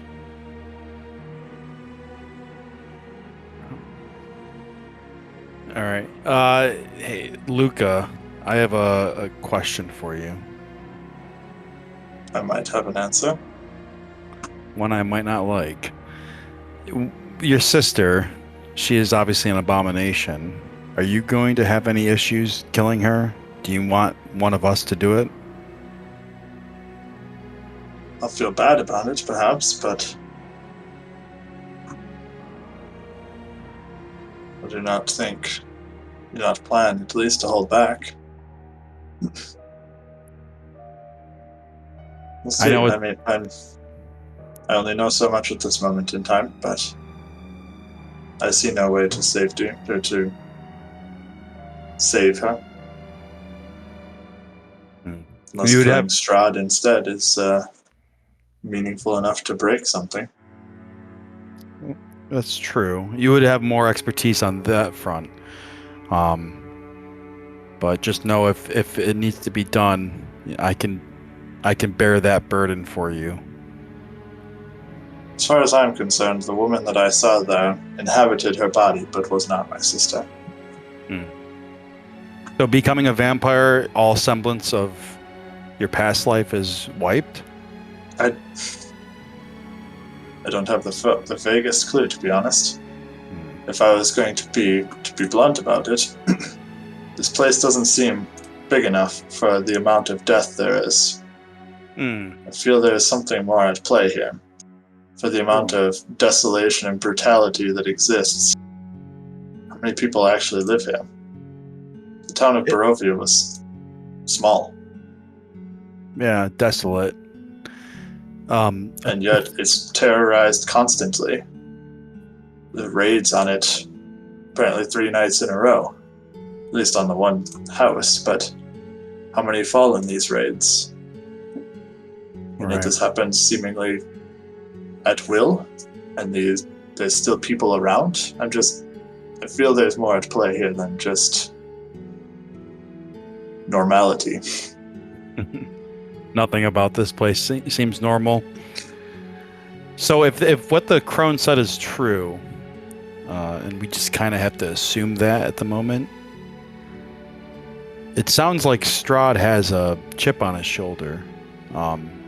It seems like something about him is still present. I was wondering if you had any insight with vampires in the past that have a connection to their pre-death, if you will. I will ask the DM momentarily. As far as I, as a person, not even as a DM in 5e, know, vampires are not necessarily a different person than who they were pre-undeath. So I'm not sure quite what the disconnect is there for Aegolor. Would I have any meaningful insights into how vampires work in relation to their memories and life pre-undeath? Sure. I would say specific knowledge does not exist. People haven't trapped vampires and studied them. Anything that's written about them is purely from lived experiences and folklore. And all of those speak of vampires as these monstrous beings, undead creatures, all assumptions to their monstrosity rather than their humanity or remaining humanity. So as far as whether a vampire maintains their memories, maintains their personality, it's not known. Yeah. This is pure conjecture on my part, but I feel as though there's some disconnection in this land between body and soul. As though just in terms of my sister, going back to that, something has removed her from her body and implanted another being within it. So like a possession. Sort of. I guess I could see that. I wonder if her person, so to speak, her mentality is stored elsewhere, whether in an object or in the ether. It just chills me to the bone when I watched the priest drive a stake in his own son's heart. It was heart-wrenching. I can understand that, but I guess what I'm getting at here kind of talks about the last paragraph from the book and also what Irina has told us in the past. It seems like Strahd is hunting not Tatiana's physical body, but it feels like he's hunting her essence. Because I think he would be able to find her body by now, if it existed. And yet he's searching for Irina, calling her Tatiana, almost like her spirit, her essence, her soul, however you want to call that, has been reborn anew within another body. All right. Does that kind of make any sense to you? It makes perfect sense. So I almost feel like Tatiana and my sister are somewhat similar situations in a way where they are no longer host within their own flesh and now are elsewhere. He searches for her, for Tatiana, and I search for my sister. Whether she comes home in the same body is of little consequence in my mind. That throat. You and Auron definitely get along. All right. I guess my point of view is that the body does not define the person. I search for the person. I don't search for her body.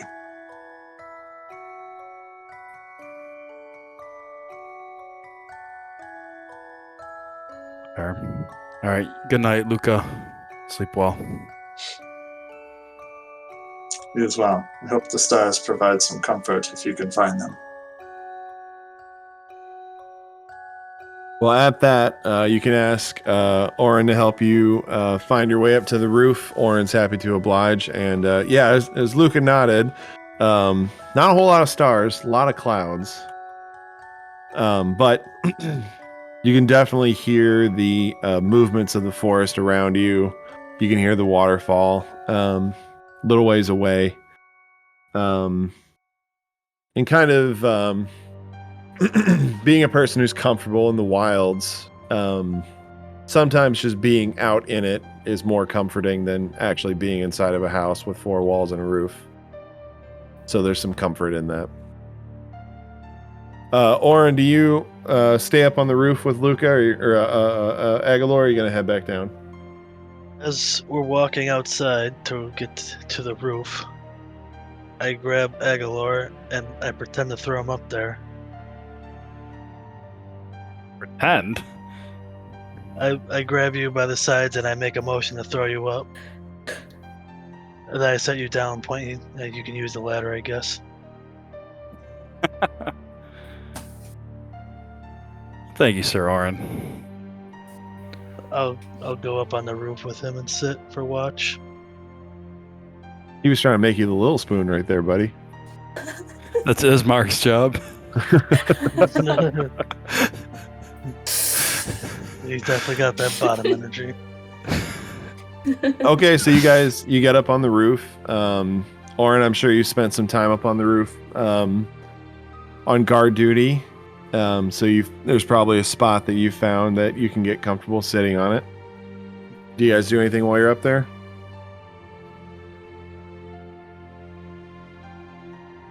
I am just getting ready to sit in my trance. But that also means I'm semi-conscious, too. You won't be much for conversation, but yeah, you'll be semi-conscious.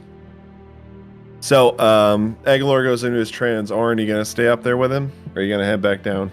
Yeah, I'm just gonna sleep right there, leaning up on the roof like I have many times before. Okay. Okay. So Luka and Mya, you guys are inside the cabin. Mya, you have your own room. Ismark and Irina kind of make themselves comfortable in a corner close to the fire.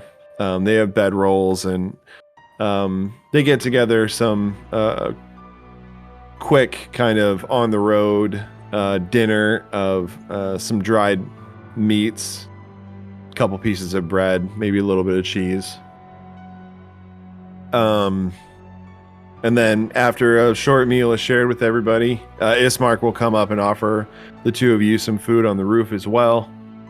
And then they kind of settle in to get some rest. It's been a long day for both of them. Wait, no, it hasn't. You guys had a good sleep. Oh no, you guys had a very, very event-filled morning. Yeah, they crash out on the ground in their bedrolls. Ismark probably falls asleep faster than he should. So, is there anything anyone else would like to do before we get some rest?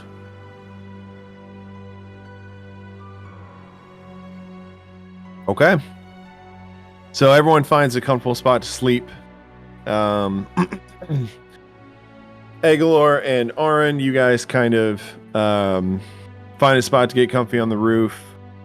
Aegolor, you go into your trance, still aware of the world around you, but go into a restful concentration.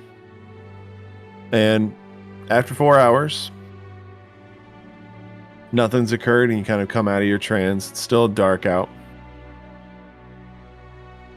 Roll a perception check for me, Aegolor. And I think you might... What's your preferred terrain? Is that something you have yet?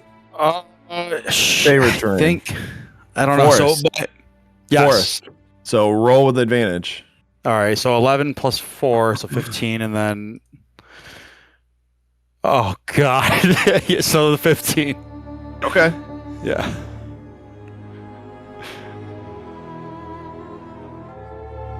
I rolled a 1 on the other one. Oh, no. Thank God for advantage. Otherwise, they'd be the worst traps in the world, trust me.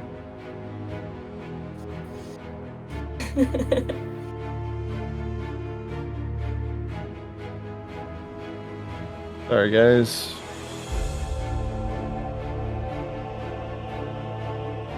What did you roll again? 15? 15, yep. Okay.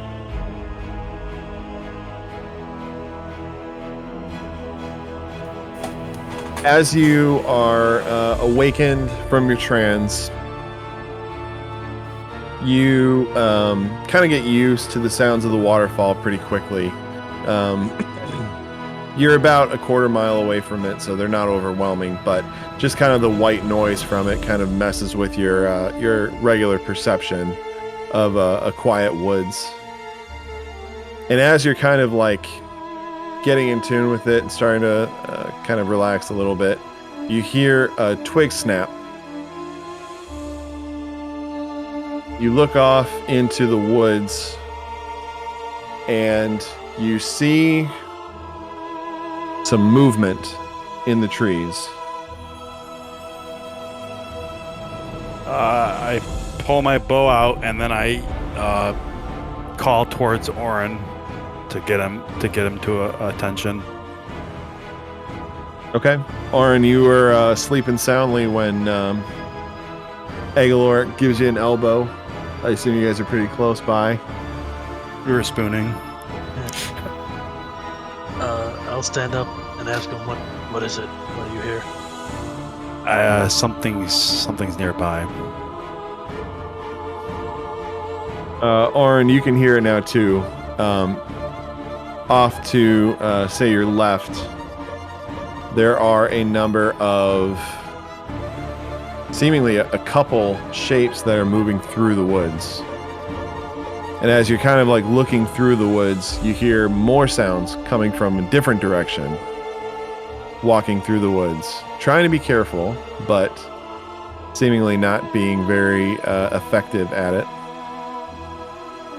And then suddenly you hear a great falling of leaves and limbs, and then you hear two dog sounds yip out loudly as you notice one of the traps has tripped and something has fallen in. Sounds like multiple somethings. You also then hear pretty much as soon as that one happens, another one off to the side. Another one of those traps triggers. You hear a dog yelp out in pain and anger, and then another one as these traps start going off. I'm signaling now. I'm screaming to get the others up, stomping my feet on the roof. Okay. Luka and Mya, you guys definitely hear this. So do the other two. They, whoa, what's going on? What? I immediately grab my component pouch and short sword and go out. Okay. Luka? Just gonna draw my sword and then wait, but I guess I will follow her. Up to you. I mean, I'm not gonna let her go by herself. I'm not gonna go out too far, just kind of out the door and then look up to them and say, Our porch. What is it? What's going on? I yell for them to go back inside, and then I will go through the roof door into the. I'm just gonna put myself up against the house. I'm not going back in. I'm gonna stay on the roof. Okay. I'm just in the doorway then. Okay. So as you guys, Irina will kind of stand behind you, Luka. She pulls her rapier and... Oh, oops. Hang on. Screwed something up. There we go. She pulls out a rapier and prepares for whatever's going to happen. By the way, Rob, is she wearing full silver armor? Because that's the way that she was described. Okay, I just wanted to make sure. It's silver in color, but it's not. Yeah, I was like, we're about to melt that bitch's armor and just weaponize everything. So many weapons. Yeah. Just give her some chainmail. My God. Silver for everyone. Yeah, I was just about to say it, but okay. Wanted to bring it up.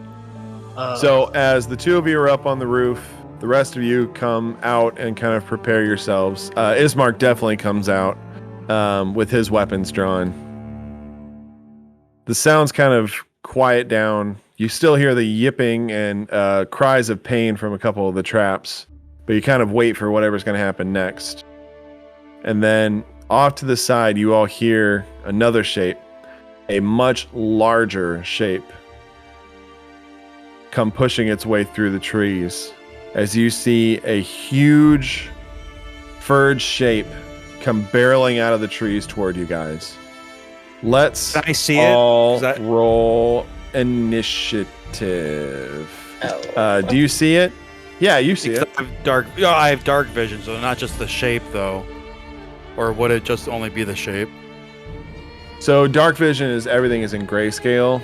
And it's still hard to see, but it helps so that you can actually see something. I would say, make a perception check real quick. Sure. So I got 16 for initiative. Okay. I add everyone's turns in. A 1. Me too. And that is a 3. Oh no. It's a 4 for me. 18. You guys are getting my initiative rolls. We are. You fixed your internet. Now we have terrible initiative. know. It's good. I'm gonna wait anyway, so. 12 for perception.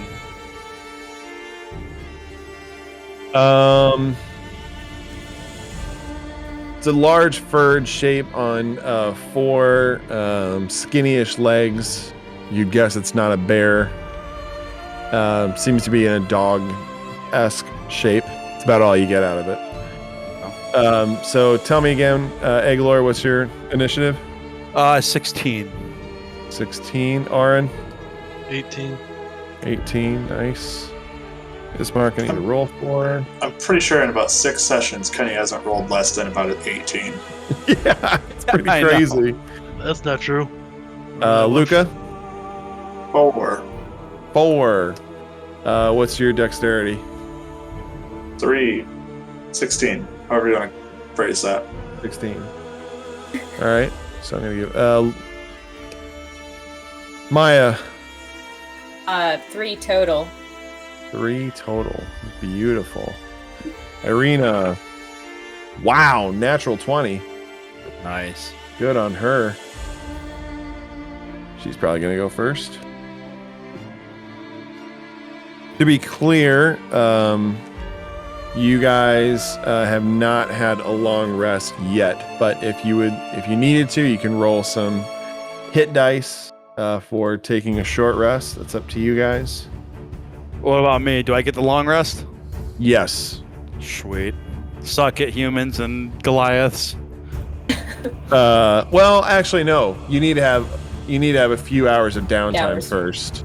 Is that? I thought. All right. So actually, no, you don't. Like an elf. Elves only need 4 hours of a sleep, long- but 8 hours is 8 hours. Regardless. Fortunately. Okay. I had to learn that the hard way with my elf. Okay, gotcha. Yeah. So that's just like fatigue and like basically like stamina shit with like not sleeping for X amount of days or whatever.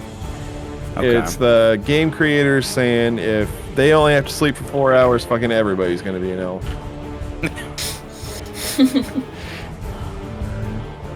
All right, well, there we go for initiative, taking an hour to roll. Let me change some music here.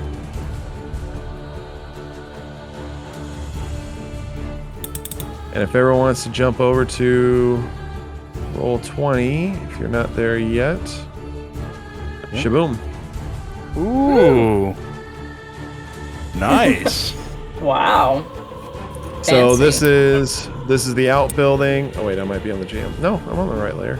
This is that outbuilding. You can see where everyone is, and here are all the traps that Auron pointed out to you guys, and that Mya and Auron would know that they are. Those 2 dogs are on my trap. Need to be dead. These 2 dogs here. Oh wait, he's supposed to be like that. They are seemingly still making noise. The ones here and here no longer making noise. Good, only from one front. So Irina is going to go first, and she's actually going to reach out to Luka, and she's going to put her hand on your shoulder, Luka, and she's going to say, good luck, my friend. I am happy to have you on my side. She's going to give you a bardic inspiration. That's a D6. Is it hard? Wow. She's also going to cast She's going to cast invisibility on herself. And she winks out. And you can no longer see her, though you can still sense that she's around. Well, I don't see any of this, so damn it. Right. Yeah, so you guys actually, it's going to be weird. You're up on the roof. So I'll do... I mean, if you don't want to do... Well, so I thought Kenny went down, correct? Yeah. Did you go down? Yeah, nice. I So it's going down through the inside. Yeah. Okay. We'll say that you're there. Do you want to stay up on the roof then, Auron? I mean, it's a really good position for you. I will say No, that. Aegolor, you mean, yes. Aegolor. Yeah, I want to... Yes. That's the first time I made that mistake tonight. Yeah. Proud of you, Rob. I was only called Luka, but that's okay. I'll forgive you. Yeah, it's a different mistake. So I'm fucking with it. I'm giving you that mark so that we know that you're up on the roof. So do I get like a damage amplification for high grounds? Like I have the high ground Star Wars meme, haha. No. Okay. No, fuck that meme. Yeah, right. But it's gonna be pretty hard for wolves to hit you up on the roof. Yeah, I would imagine. You say that right up until they all blink to the rooftop and Yeah. follow you. And They're no all- one else can get to you to help blink you. wolves. They're all blink dogs. Aegolor, make a Constitution saving throw. All right, Auron, you are up. You can see the large shape that's barreling towards you over here. There's a few more over here, and a few more over here of just seemingly smaller, more regular wolves. What would you like to do?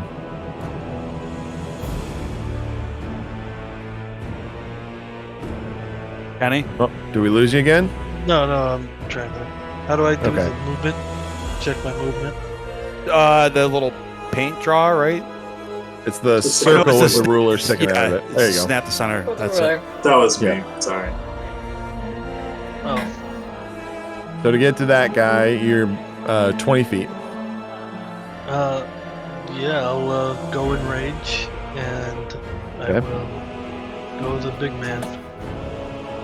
So you pull out your great sword, right? Yeah. And you let out a bellow of battle rage as you charge towards the wolfy wolf. Go ahead and roll some attacks. I'm stopping the music because it was irritating me. There we go. Sorry to bother you again, Rob.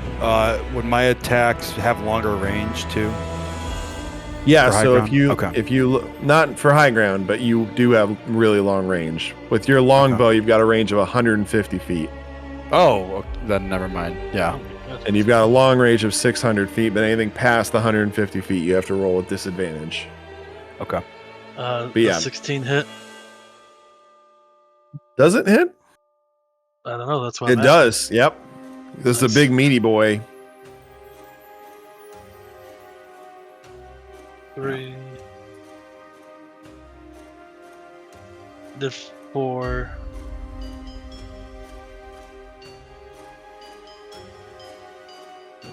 So I would do 9 damage. Okay. Slashing. Okay. You run up and you slash at this huge wolf as it charges towards you. You guys seem like you're gonna meet, running at each other full speed, but as you swing your sword, it causes the wolf to kind of go off axis, and its attack does not land. And it stands next to you, snarling with this big old slash down its flank. I think that's it for you. Let's move, bonus action, action. Aegolor, you are up. So, right down the middle of the house, I'll kind of draw an arrow more or less. Right around here, where this arrow is, there's a peak at the roof. So presently, right now, you would not be able to see these wolves. You just have to Okay. move to the other side of the roof, more or less. And be Gotcha. able to see Okay. them. Or at least get to the peak, and then you'd be able to see them. Right. I'm just gonna actually fire away at this wolf here. This one. Okay. Go for it. Hold on. Where's my? There it is. D20 11 plus plus 7. Yep. So 18 to hit. Definitely hits. Okay. And then roll damage. Mm-hmm. 5 plus 3, and then I also want to add Dreadful Strikes to this. Now, how do I go about adding Dreadful Strikes? Because it says that I could just add it after the fact. When you hit a creature with a weapon, you deal extra 1d4 psychic damage once per turn. Yeah, so you just say adding a 1d4 to it. Okay, So, so go then roll 8, a d4.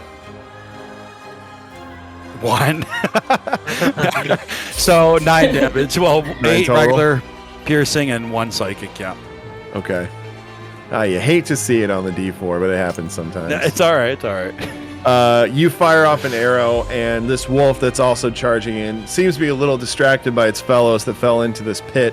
And your arrow lands true right into its shoulder, digging into its chest, and it yelps loudly.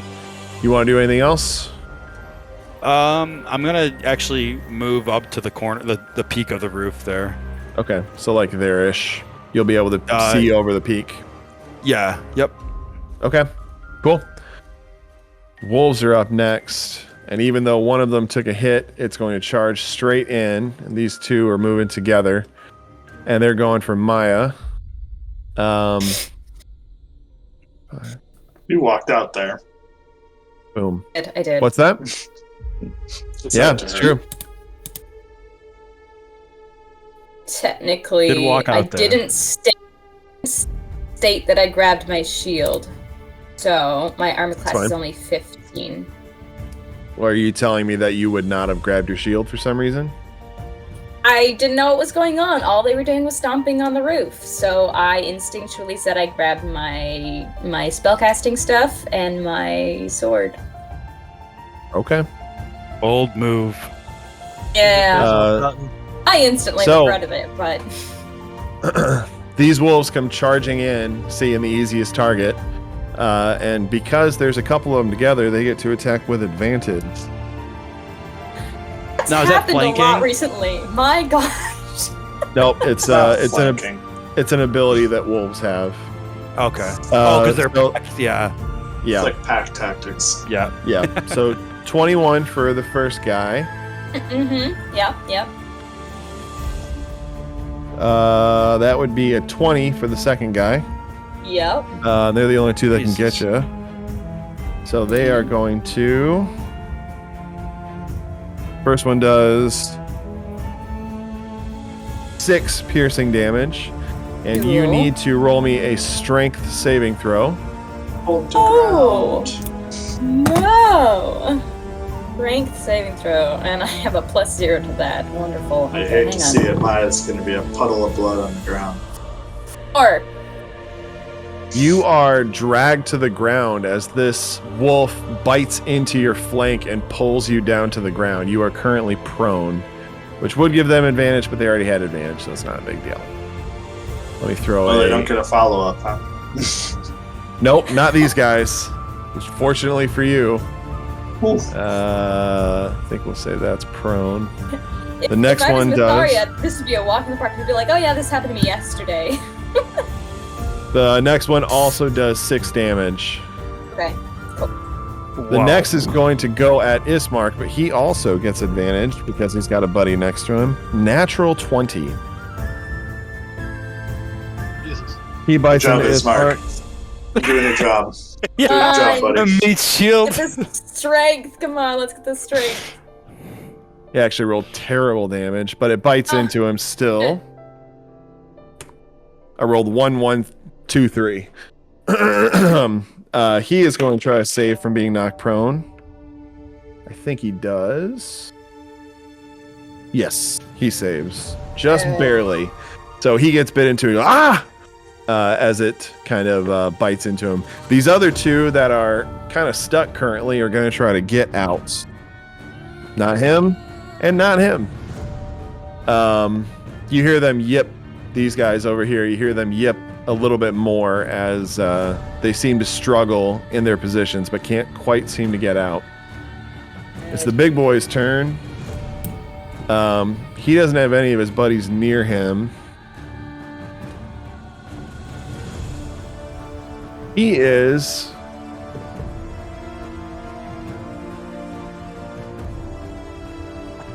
He's gonna scooch around you there, Auron. Opportunity attack or Maybe, we'll see. Oh, there's trees there, though. He's gonna have a hard time. You know what? He's gonna try it here. Oh yeah, he's fine. Scooches past the trap. So that was... Shit, I lost track. 5, 10, 15, 20, 25, 30. You definitely get there. He is going to leave the big guy. He's going to charge towards the one who's on the ground. So yeah, attack of opportunity if you would like, Auron. absolutely. Fuck this one This in makes so much particular. sense. Or Maya. Oh just no. just regular. You know what? Yep, I just a regular asked for attack. it. Does 15 hit? It does. So how the attack opportunity work? Just Regular regular. attack. Just 2d6 plus 3 plus Yep. the 2 from rage. Yep. 4, 6, 13, 15. Wow. Nice. That's a Wait. big hit. great swords are piercing damage? Or slashing, I mean. Slashing. Sorry. Yeah. The wolf moves around you, and it's huge. It's as it stands, it almost looks you in the eye, like level. But it quickly sees that this big guy is a lot harder to kill probably than this little girl, and so he's gonna dodge around you, but you get a nice slice at him. You get him in the leg, and he almost goes down, but he keeps moving towards his quarry. He's going to attack you, Maya. And he gets advantage. Almost a natural 20. 23. Yep. Oh no. D6, sorry. How many D6 was that, did you say? 2. 11 piercing damage as it bites into your downed body. Are you more downed than downed now? I am still conscious. She's still standing. She's definitely not standing. I'm definitely not standing. She's still laying down on the ground. All right, that's it for the boys. Oh wait, nope.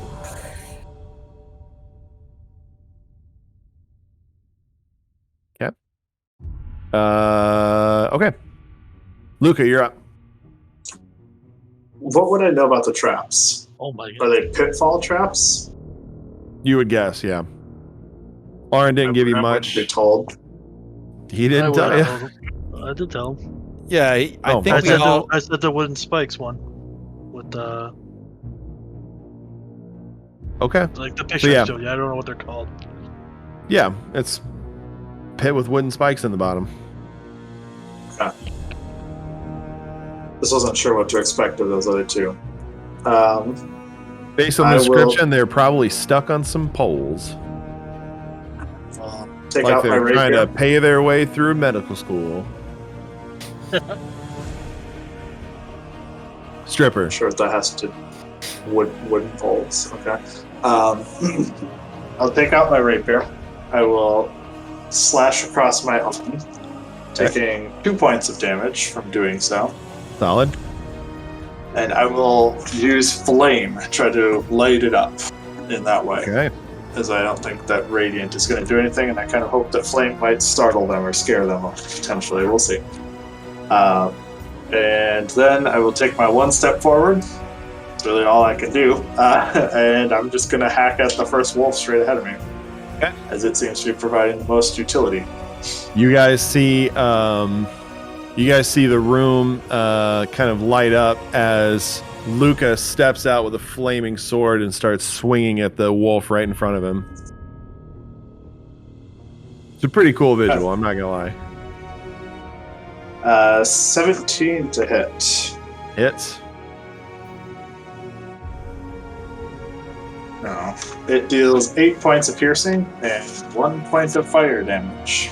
Ooh. You kind of smell singed hair as you slash at this one. I assume slashing, right? Not piercing. Oh no, it's a Technically it's rapier. piercing, it's a rapier. Yeah. So you stab into this guy, and it yelps out, and there's a gout of blood as you withdraw the rapier. And the flame almost catches on its fur, and it looks startled. And actually, because of the light on your sword, you get a momentary glance at the wolf, and it almost looks afraid, but it still stands its ground. It's still standing. Anything else, Luka? That was a bonus action. You can't really move anywhere. Yeah, I was mostly just going to try to wave the sword towards them and try to incite their ire if possible. But that was about all. Okay. All right. As I have my shield, at least. Roll an intimidation check. Not particularly good at that. I will say that not a single one of the rolls he's done on me could have possibly been blocked by his shield. Just gonna put that out No. there. No. On that, not bringing her shield was a good idea. One less thing in my hands. It's a 10. All right. As you wave your sword around, your rapier, to try to draw their attention, the light of your sword kind of dances across the face of the one closest, and it also looks frightened, but doesn't move back. Almost doesn't even withdraw from your swinging about a fiery sword. Sure, that's really all I got.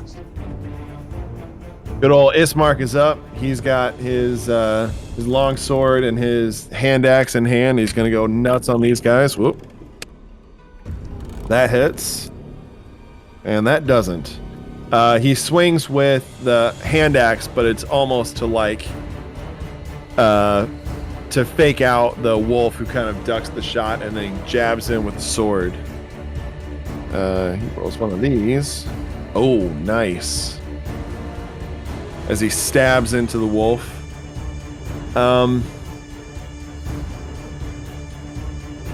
And yeah, he's gonna stay there. He's gonna yell inside, "Arena, stay inside!" Maya, you are up. Okay. You didn't think we were ever gonna get to you, did we? Or did you? It felt like an eternity. How bad does that wolf look that they've all been attacking? This one right here. Both of the wolves in front of you seem pretty rough. Yeah, we hit two different ones.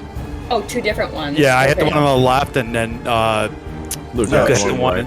way. Yeah. Oops. Oh, that's right. No, it's okay. I It's hit the okay. big one. I was hitting the big one. Right. Yeah. First So. off, Yeah. First off, I'm gonna cast a second level healing word on myself. Lame. Mart. Excuse me, I am at 1 hit point. Thank you very Are you much. really? Oh no! I am going to Oh, heal so myself. close. Thank you. You're Oh at 1, so you took Yeah. 12 plus 11 damage. Holy. Yeah, I would actually be very close yeah, too. 6 and then 6 and then 11. Yeah.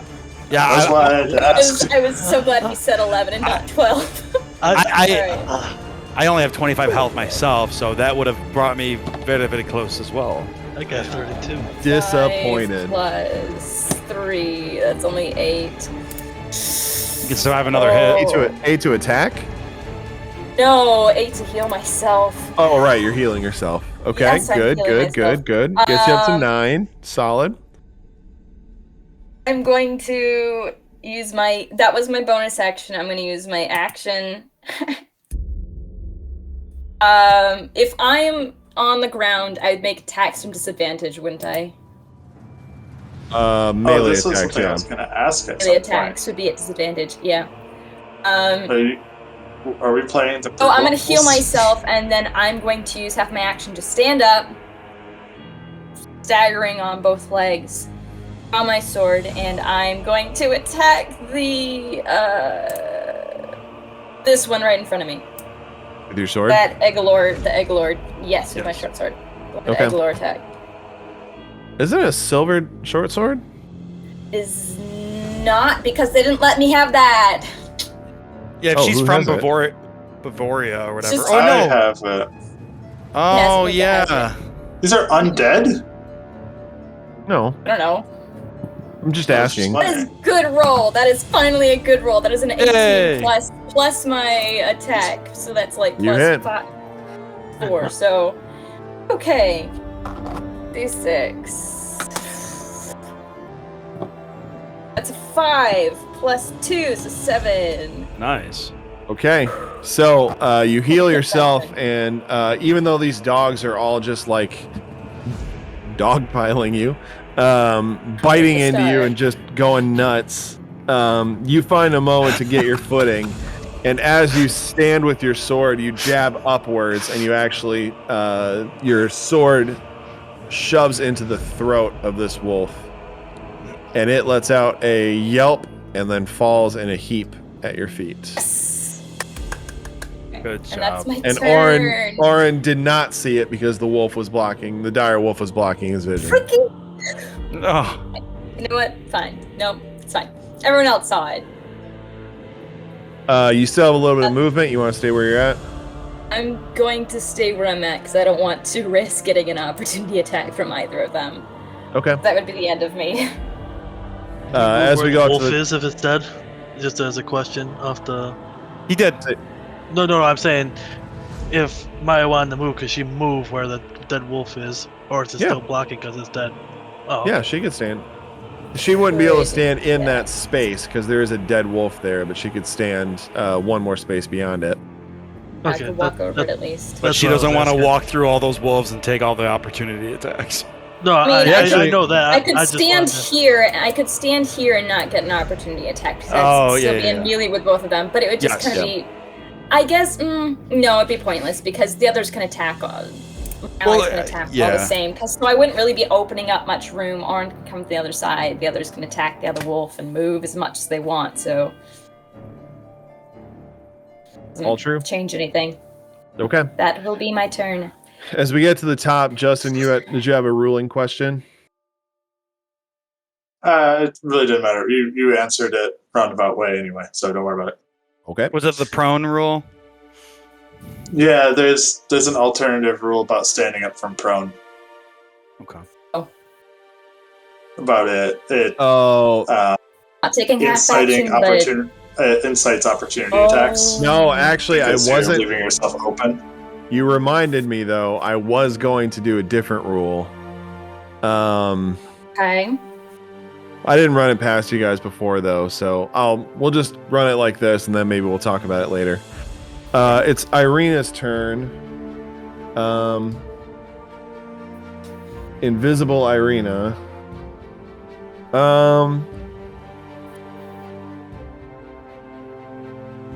Well, there's not much that she can do. She is going to... She's invisible, remember, by the way. She is invisible. Seeing that she can't really do much from where she's at, you know what? No, she's going to go this way. Go into this room. Which I realize I should have probably put furniture in here, but let's just assume this is Maya's room. And she sees that there's a window here. And so she comes up to that there window. And she looks out. I know, but she's got invisibility. She's going to hold her action. Can we not walk through allies? Yeah, we can. Yeah, you can walk through them. Yeah, okay. Yeah. I just wasn't sure But she doesn't. that was gonna be. It would have been a little. The doorway's a bit packed. I wasn't gonna let her crawl through all that. Okay. Auron, you're up. Move. So don't mind for NPCs to not have perfectly utilized turns because it's not their story; it's your story. I'll move right there. And I will once again attack the wolf. Go for it. You can see she's standing there with her bloodied sword over this dead body, okay? Very bloodied herself. It's dark and I can't see the overhang. Oh. 15 hits, because I think, right? Yeah, 15 does hit. 4.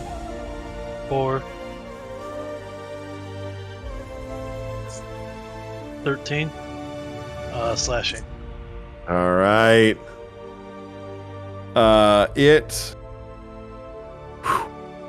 Looking rough. It is hurt real bad. It may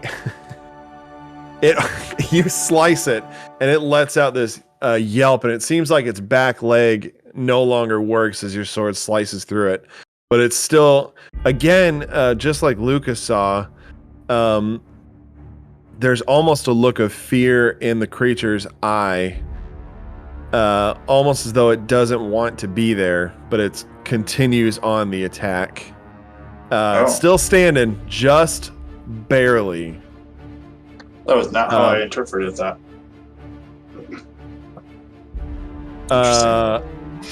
Auron, you still have a bonus action, a little more movement. Anything else you want to do? There's nothing else I can or want to do. Aegolor, you're up. All right. I'm just going to kind of get closer to the edge of the roof here. Okay. Hey, hold on. She's out of the way. Sorry. Oh, go ahead. Good. But What's up? we never did my ancestral protection. when the big wolf attacked. Oh, you're right. You are right. Oh, So, that's right. So she should have more health. Forgot about that. Thank you for pointing that out. Wait, did you cast that?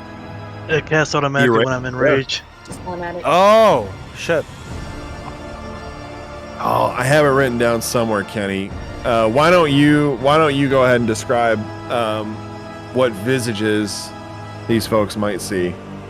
As he goes into this rage, his eyes almost go white, and seemingly born out of this rage, almost these spectral spirits seem to reach out from his body. What do they look like, Kenny? I have the messages pinned in our individual messages. DMs. That was smart of you to do that. Oh.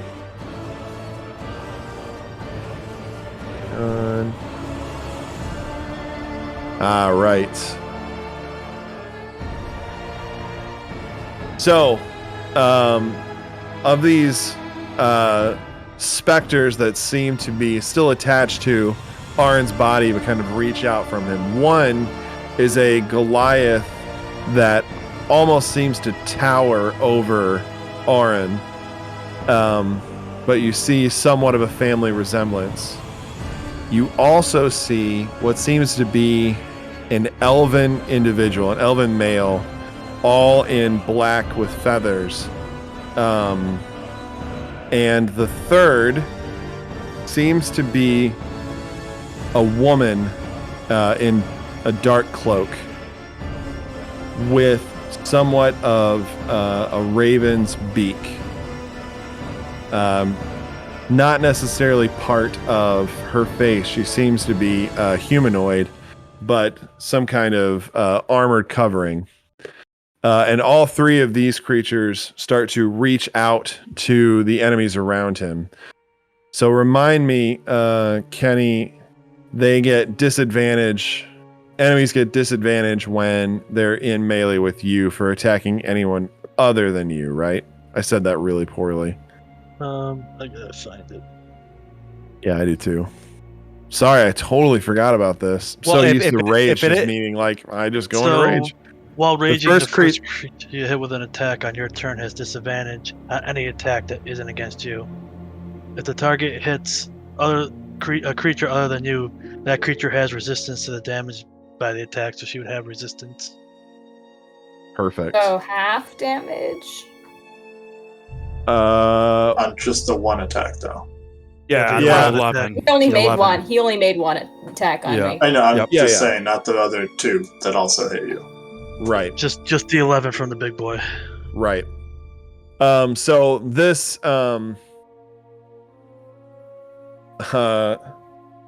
this Goliath specter kind of wraps its arms around this big wolf and kind of turns it towards Auron a little bit, who seems to be readying his next swing. Thank you, Kenny. I'm sorry I forgot about that. Aegolor, you're up. I also forgot. Sorry. Who is that? Turn mark. Do I get 4 points or 5 points back? Oh, I don't know. It was Do 11. you remember how much It was damage it was? It was 11 points 11. of damage. Oh, Or then is that 4 or 5 back? round up, so 5. Thank you. All right, so I'm going to knock another arrow and fire it at the one that Luka strike at and see if I hit. Do it. 15. Oh no, excuse me. Wait. Oh, okay. 7 plus 7, so 14. Still hits. You're talking about the smaller wolf, right? This guy? Yeah, the one that's right in front of Luka. Yes. Yeah. That hits.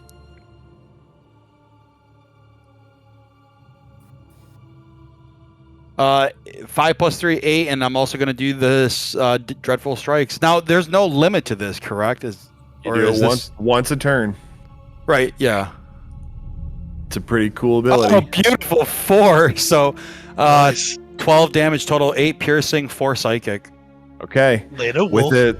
With its 2 health, you fire an arrow that drills it straight through the top of its head and almost pins it to the ground. It doesn't even have time to yelp. Nice. Nice. Nice job. But now, retrospectively thinking about this, I probably should have hit the dire wolf because I feel like I could have killed him with that. You made your move. No, I know. Bonus action movement. I'm just gonna profusely apologize to Maya, and that's all. Hey, I at least have more hit points now, so I might be able to stand another attack I from think him, you got this. You got this, champ. Plus, I hit the wolf, so she still gets the ancestral protection if he hits. Yes. Yeah. Yep. All right, it's the Wolfie's turn. This one's gonna move in. Actually, let me clean this up a little bit. I'm gonna move you guys over here.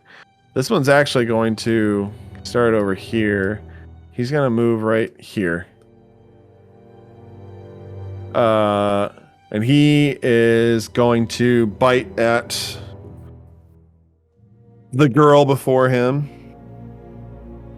Oh, he rolled a 3 twice. That makes it a 7. Nope, that one does not hit. Even without the shield. A 3 and a 3. That's wild. Yeah, it goes to bite at you, but you've kind of gotten used to these attacks, so you kind of step to the side and it misses you. The other one is going to go for Ismark. It does not have advantage because it doesn't have a buddy nearby. And it rolls terribly. It also bites, and Ismark kind of like, as it goes out to bite him, he kind of like hits it across the face with the crossguard of his sword. Those two are going to try to get out. Oh, he succeeds. He's going to get out. He's going to use half his movement to get out and stand up, which means he still has 20 feet. He's going to go boop. He'll go there. About the closest he can get.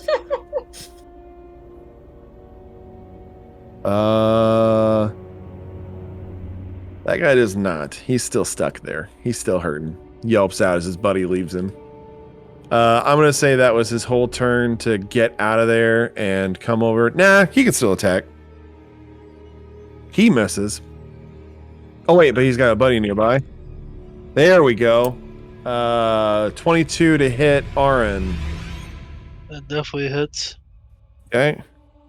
Oh, okay.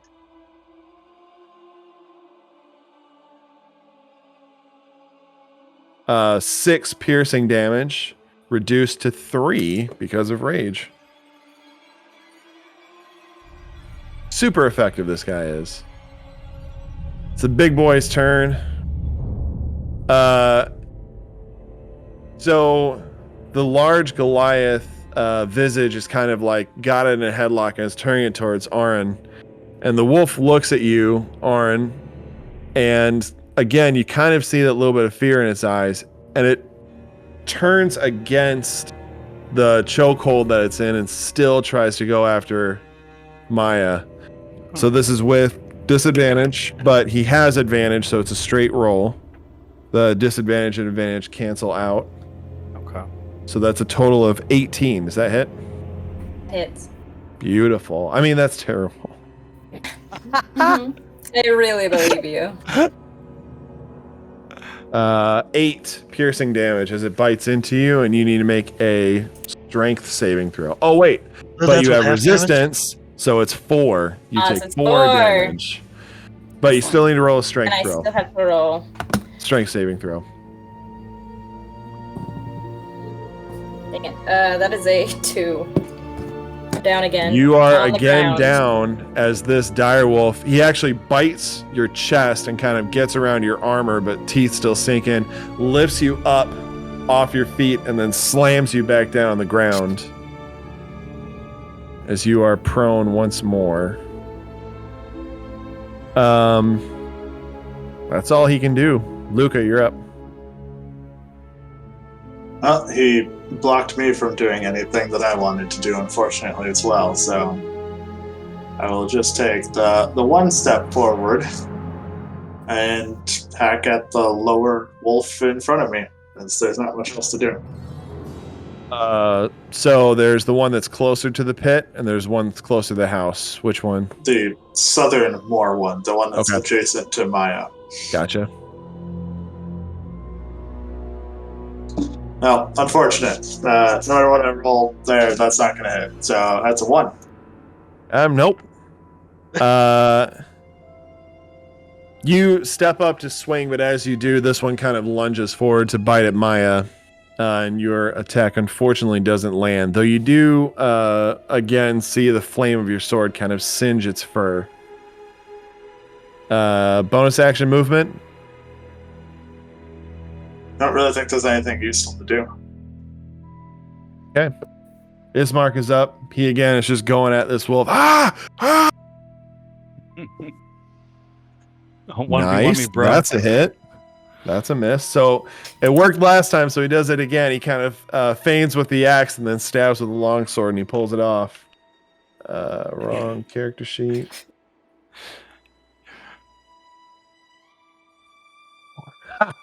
Does just enough as he stabs. He actually goes for the same move, and when he stabs, it goes into the wolf's mouth and down its throat. And you hear kind of a sound as it drops to the ground in a bloody heap. He goes, ha! And then he's going to charge around the corner and come here. He goes, I got your back, my friend. Maya, you are up. Prone on the ground with a couple wolvies around you. Okay. How bad is the dire wolf looking? Bad. Dire wolf? I didn't say dire wolf. What? Yeah, we did at some point. Did it like 3 times. You said it 3 or 4 times. The larger than I'll listen to the normal wolf. playback. Yeah, you I've definitely never fought before. No, I've you definitely never come across a dire You wolf. all know before. what a dire wolf is. I Okay. at least Aegolor does. Oh goodness. Okay. I think I'm going to do the first level healing word on myself. Just to get some extra hit points, because that would be really nice. And I rolled a 1, so that's 4 points. Solid. Right? Yes, 4 points of healing. And then I am going to, with my short sword, I'm going to stab at the dire wolf. You want to stand up first? Yes! Yes, that's right. I am on the floor again. Yeah. We don't want you to roll at disadvantage if you don't have to. Go ahead and swing away. Swing Stand away, Meryl. back up again. It was almost a 5 and it rolled at the last second to an 18 again. Nice. So, Nice. Nice. Okay. This is at the big wolf, right? Yes, it's at the dire wolf, yeah. Okay. So, because Auron can clearly see you, how do you want to finish off this wolf? Even with as little as I roll You rolled an 18. to attack. Yeah, it doesn't matter. You can go ahead and roll damage if you want. It had 1 hit point. Oh, really? Damn it. Yeah. Awesome. Then I just want to kind of like grab the fur around its head and just stick the sword through its head, like through its neck. It's a short sword, so it's probably not going to go out the back, but... No, that's actually how you get up. Is it still clamped onto you, holding you down? You grab the fur and go to stand up, and as you do, jab the sword into its throat. Nice. As it lets out a guttural yelp as blood pours from the wound, and it falls from Maya's strike down to the ground. That's my turn. And Auron, like, you can't really quite see her, and then the wolf drops, and then there she is, standing there with a bloodied sword, breathing heavily. She's all cut up and hurt really bad. But she stands triumphant. I assume that's it. You can move a little bit if you wanted to. I think I'm going to stay where I am for now. Okay. Again, we're going to clean this up a little bit. It is Irina's turn. She is going to carefully open the window because she knows that you guys live here and she doesn't want to destroy the house. And sticks a hand out and casts Healing Word onto you, Maya. for 5 hit points. Don't spend them all in one place. Does that Probably break, will. does that break invisibility? It does, yep. So now she pops back into... Her useless invisibility. Yeah, it was very useless. She's going to look out at this far wolf and she's going to say, "You are outnumbered. Run away while you still have life." She's doing a vicious mockery. I was just about to ask, is it supposed to be vicious mockery? He fails the save. It's, I think, the first time it's worked. Oh no, maybe it's worked for me once before. It's a 1. It was a 2. Oh! Nice. Man. The wolves go, "New phone, who dis?" You can see that this wolf is kind of the far wolf. She was aiming at this guy back here. Is racked with pain, and it kind of looks over its shoulder to see the woods behind it, and it seems like it wants to run, but it just can't. As it stays and continues to fight, you can kind of see a little bit of blood coming out of one of its ears from the damage that it took. It also has disadvantage on its next attack roll, so that's something.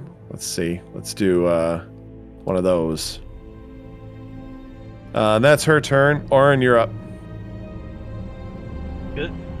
So I have a question about potions. So They're big bodies of water. that's an ocean, not a potion. Oh, potion. I heard ocean. Potion. Okay. Yikes. Yeah, what's up? All right. So would I Like be able your to like signal legit cut off, so there was no P in your sentence. So you're asking about oceans. I'm like, cool. I'm for this. Let's hear what's going on. Fair enough. You're like, can I dolphins, for or against? can I like toss my potion of healing to Maya and heal her on this turn, or how does Yeah, that you could do that. work? You could toss her a potion. You would not be able to heal her with it. Like you could toss it to her to take, Would I which be she able to could. move it and then just like feed it to her while it's on my turn? That would be an action, and you'd have to move over to her. So you could toss it to her as a bonus action, but to actually force her to ingest it, it would have to be a full action. Didn't we all get 1 potion of healing, each one of us? I thought think Didn't Mark 2, right? It was like I don't know. I start with this potion. we definitely all have one from the House of the Dead. Yeah, right, the that's final what I was fight thinking, there. okay. Yeah, but I thought we had 2 each, but it might just be 1 each. No, Rob started me with my potion. I'm going to move Now we forward and got attack the one in front of Maya. Okay. Go for it. 15 hits. Oh yeah. 2, 5, 8, I think. 8, 10. I think 10. 10? Okay. Yes, 10. 10 damage. Slicing, Is that with your rage? slashing? Yes. Okay. You slash at this guy and you kind of slash upwards and you send a spray of blood through the air as this thing also yelps. And the Goliath again wraps its meaty arm around this wolf and turns it toward you and away from Maya. Bonus action or more movement, or are you good where you're at? I'd like to try and like taunt them or intimidate them to fight me instead of Maya. I would say you could like get in his face and kind of intimidate him, but he's already got as much incentive to go after you as he can. Okay, then I will just stand there menacingly. Okay. Aegolor, you're up. I'm going to fire at the one that's closest to Maya with my longbow. Okay. Do it to it. Oh, beautiful. 18 plus 7, 25. That hits. That hits. Assuming. Yeah. And less impressive. 2 plus 3, 5. But again, dreadful strikes. I'm gonna roll a d4. Beautiful. Plus 2, so 5 piercing, 2 psychic damage. Well, I hate to keep doing this to you, buddy, but it had 1 hit point. No. Hate to keep killing the things you want to kill, but As again, your arrow just like almost pins it to the ground. It's Perfect important shot. to finish things off. Yeah. Apparently I can't. I just leave him at 1 HP. And then as my That's why I was like, did you include rage? Because it matters. Yeah. Can I jump safely from this roof? Safely is kind of a questionable phrase. It's about Relative term. it's 15. So if It's up to interpretation. Well, so if I move to the edge, to the bottom edge, away from the peak. Oh, here, yeah. So 15, and then jump. How Yeah, high you'd is be- it? About That's 12 fine. feet. Okay. Okay. Yeah, I'm gonna do that. So I'm gonna just jump right to the side here, and then move up 1 or up 2. Okay. And I will end my turn. There's actually a tree there, and so you could jump up to a branch and just kind of like, I did Tarzan your way that. through the tree, getting down to the bottom as you're kind of hopping Yes. and rolling around the branches as one familiar with such things. Yeah. And one last question, actually. I probably should have asked this before I jumped off the roof there. Primeval awareness. What is it? Primeval I can't- awareness. Primeval awareness. What the hell is that? I believe primeval awareness is you can sense the presence of aberrations, celestials, dragons, elementals, phase fiends, or undead within 1 mile. It says but 6 miles.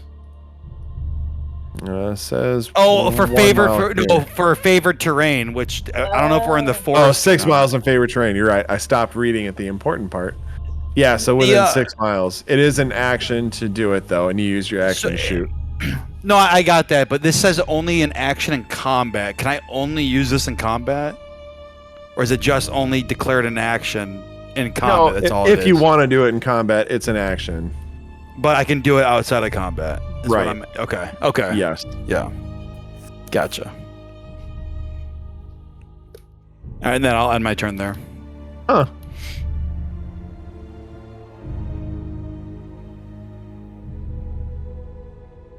Oh, so you have to expend one of your ranger spell slots.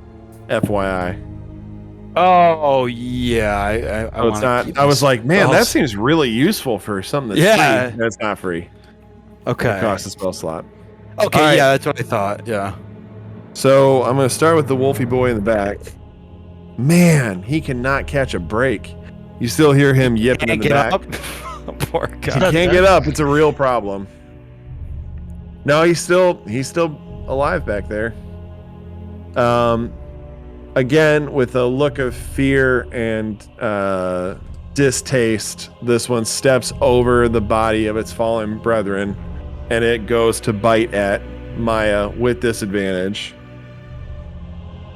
Ooh. Oh, I think it's still gonna hit.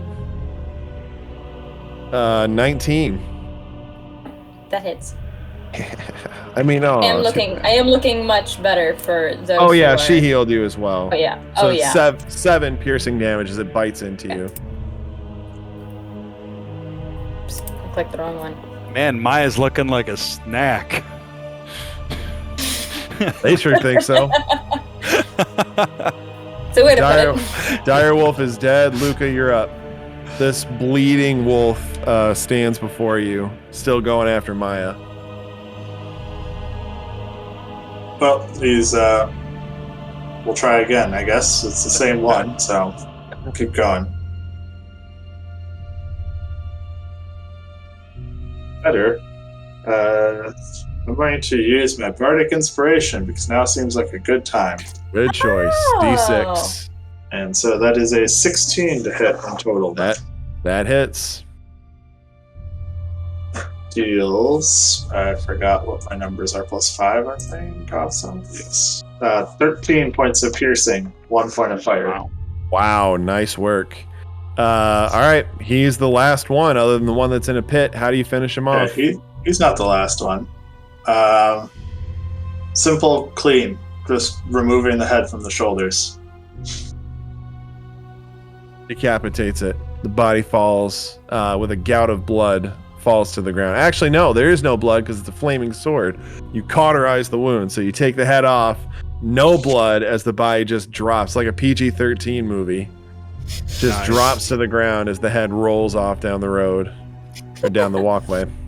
I'd like to then look to the other one then, and I would cast my Blood Curse of Binding towards it as well. The one, if I can see it, that's in the pit. I'm not sure how deep the pit is or anything to do with it. You'd have to walk up to it, but if you were to walk up to it, you would be able to look down and see that it would not be able to get you from where it's at. The pit is probably like 3 or 4 feet deep, and it's it's impaled on some of the spikes. Kind of its back legs have been impaled on these poles, and it's trying to pull itself up. Well, knowing that I can hear it there, still struggling at least, and not wanting to get too close necessarily, can I hold a Blood Curse of Binding for if it escapes? I would like to cast it on it to try to hold it in place. Sure. That sounds good. Ismark is up. Gonna walk up there, go down to his knees, and jab down once with his longsword. And he rolls a natural 20. Nice. Hey. Didn't have to worry about it. Ismark is like, I got it, friends. And you hear him as it finishes off. He finishes off the wolf cleanly. Then he steps up and he's like, all right. I feel a lot more sober now. You guys are no longer in combat. I will go over to Maya and ask if she's all right. Yes, I'm all right. You took one hell of a beating. You feel like to anyone else like they were targeting me? More or less. Well, I think I found the color of the cloak I would like you to sew for me. Black. With streaks of red. With streaks of red. I'll try to wash those out. We can certainly skin these. I'll get to work. Drew, you've rested, haven't you? More or less. More so than you guys. Sorry I'm not as heavy as the behemoth here, but I at least got you guys' attention, so mission accomplished. Is there a reason that they should be targeting you? I haven't before. Yeah, just curious. You seemed almost reluctant. I did. Well, I mean... Thought at first they were afraid of my sword, but... We've seen them controlled before, haven't we? They didn't seem reluctant then, at least in my opinion.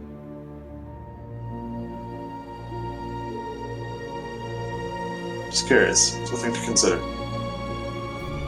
Wanted to make sure you didn't have some vendetta with wolves. I mean, they have a wolf head mounted at their shack there. Fair. We have many more to add to that collection. This is your first kill. It's almost like they're coming back after you. That was years ago. As I said, they've never had a vendetta against me before. Wait, that was years ago? Are you was... preserving this head somehow? Fairly decrepit. They came up with it, not me. A taxidermy. I legitimately did not know that Kenny was going to say that until he said it. That was the one thing he hid from me. No, I mean that would have been symbolic like wolf head. Might be an actual clean, fresh wolf head, just swapped out over time. Sure. Yeah, I mean that would have been like 5 to 10 years ago, I guess. Pretty crusty and old. Doesn't smell anymore. I'm used to it, so it doesn't matter to me. Well, it is just about 11 o'clock, so I think it's a pretty good spot to end it. We can say that we sleep. Yeah, everyone, in the meantime, go ahead and take a short rest. Or short rest. Take a long rest. Thank you. And jump into it fresh the next morning. Whew. Good job, everybody. Thank you. Great job. Thank you, Rob. Yeah, totally. I wanted to pull before they started attacking me. I was like, I'm gonna pull out Moonbeam, and I'm gonna be so cool. It's just gonna like pour down on our encampment. It's gonna be so cool, and it's just like bam, bam, bam, bam. Yep, no, I'm almost dead. Fine, heal myself. Isn't that the worst when the healer has to heal themselves? Yeah, no, it is the worst. Sorry, guys, I'm about dead. I was like, Rob.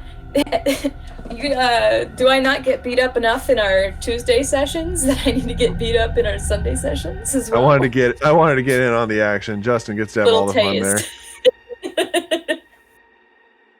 You do it to yourself. I do not. I was standing against the house. You ran out there explicitly, just looking for something to kick your butt. You're like, also, by the way, I don't have a shield, so I'm pretty easy to hit right now. Right. Not a single one. Everybody else. Not a single one of the hits could have been blocked by a shield. It would have raised me to a 17, and I think the closest you ever got was either an 18 or 19.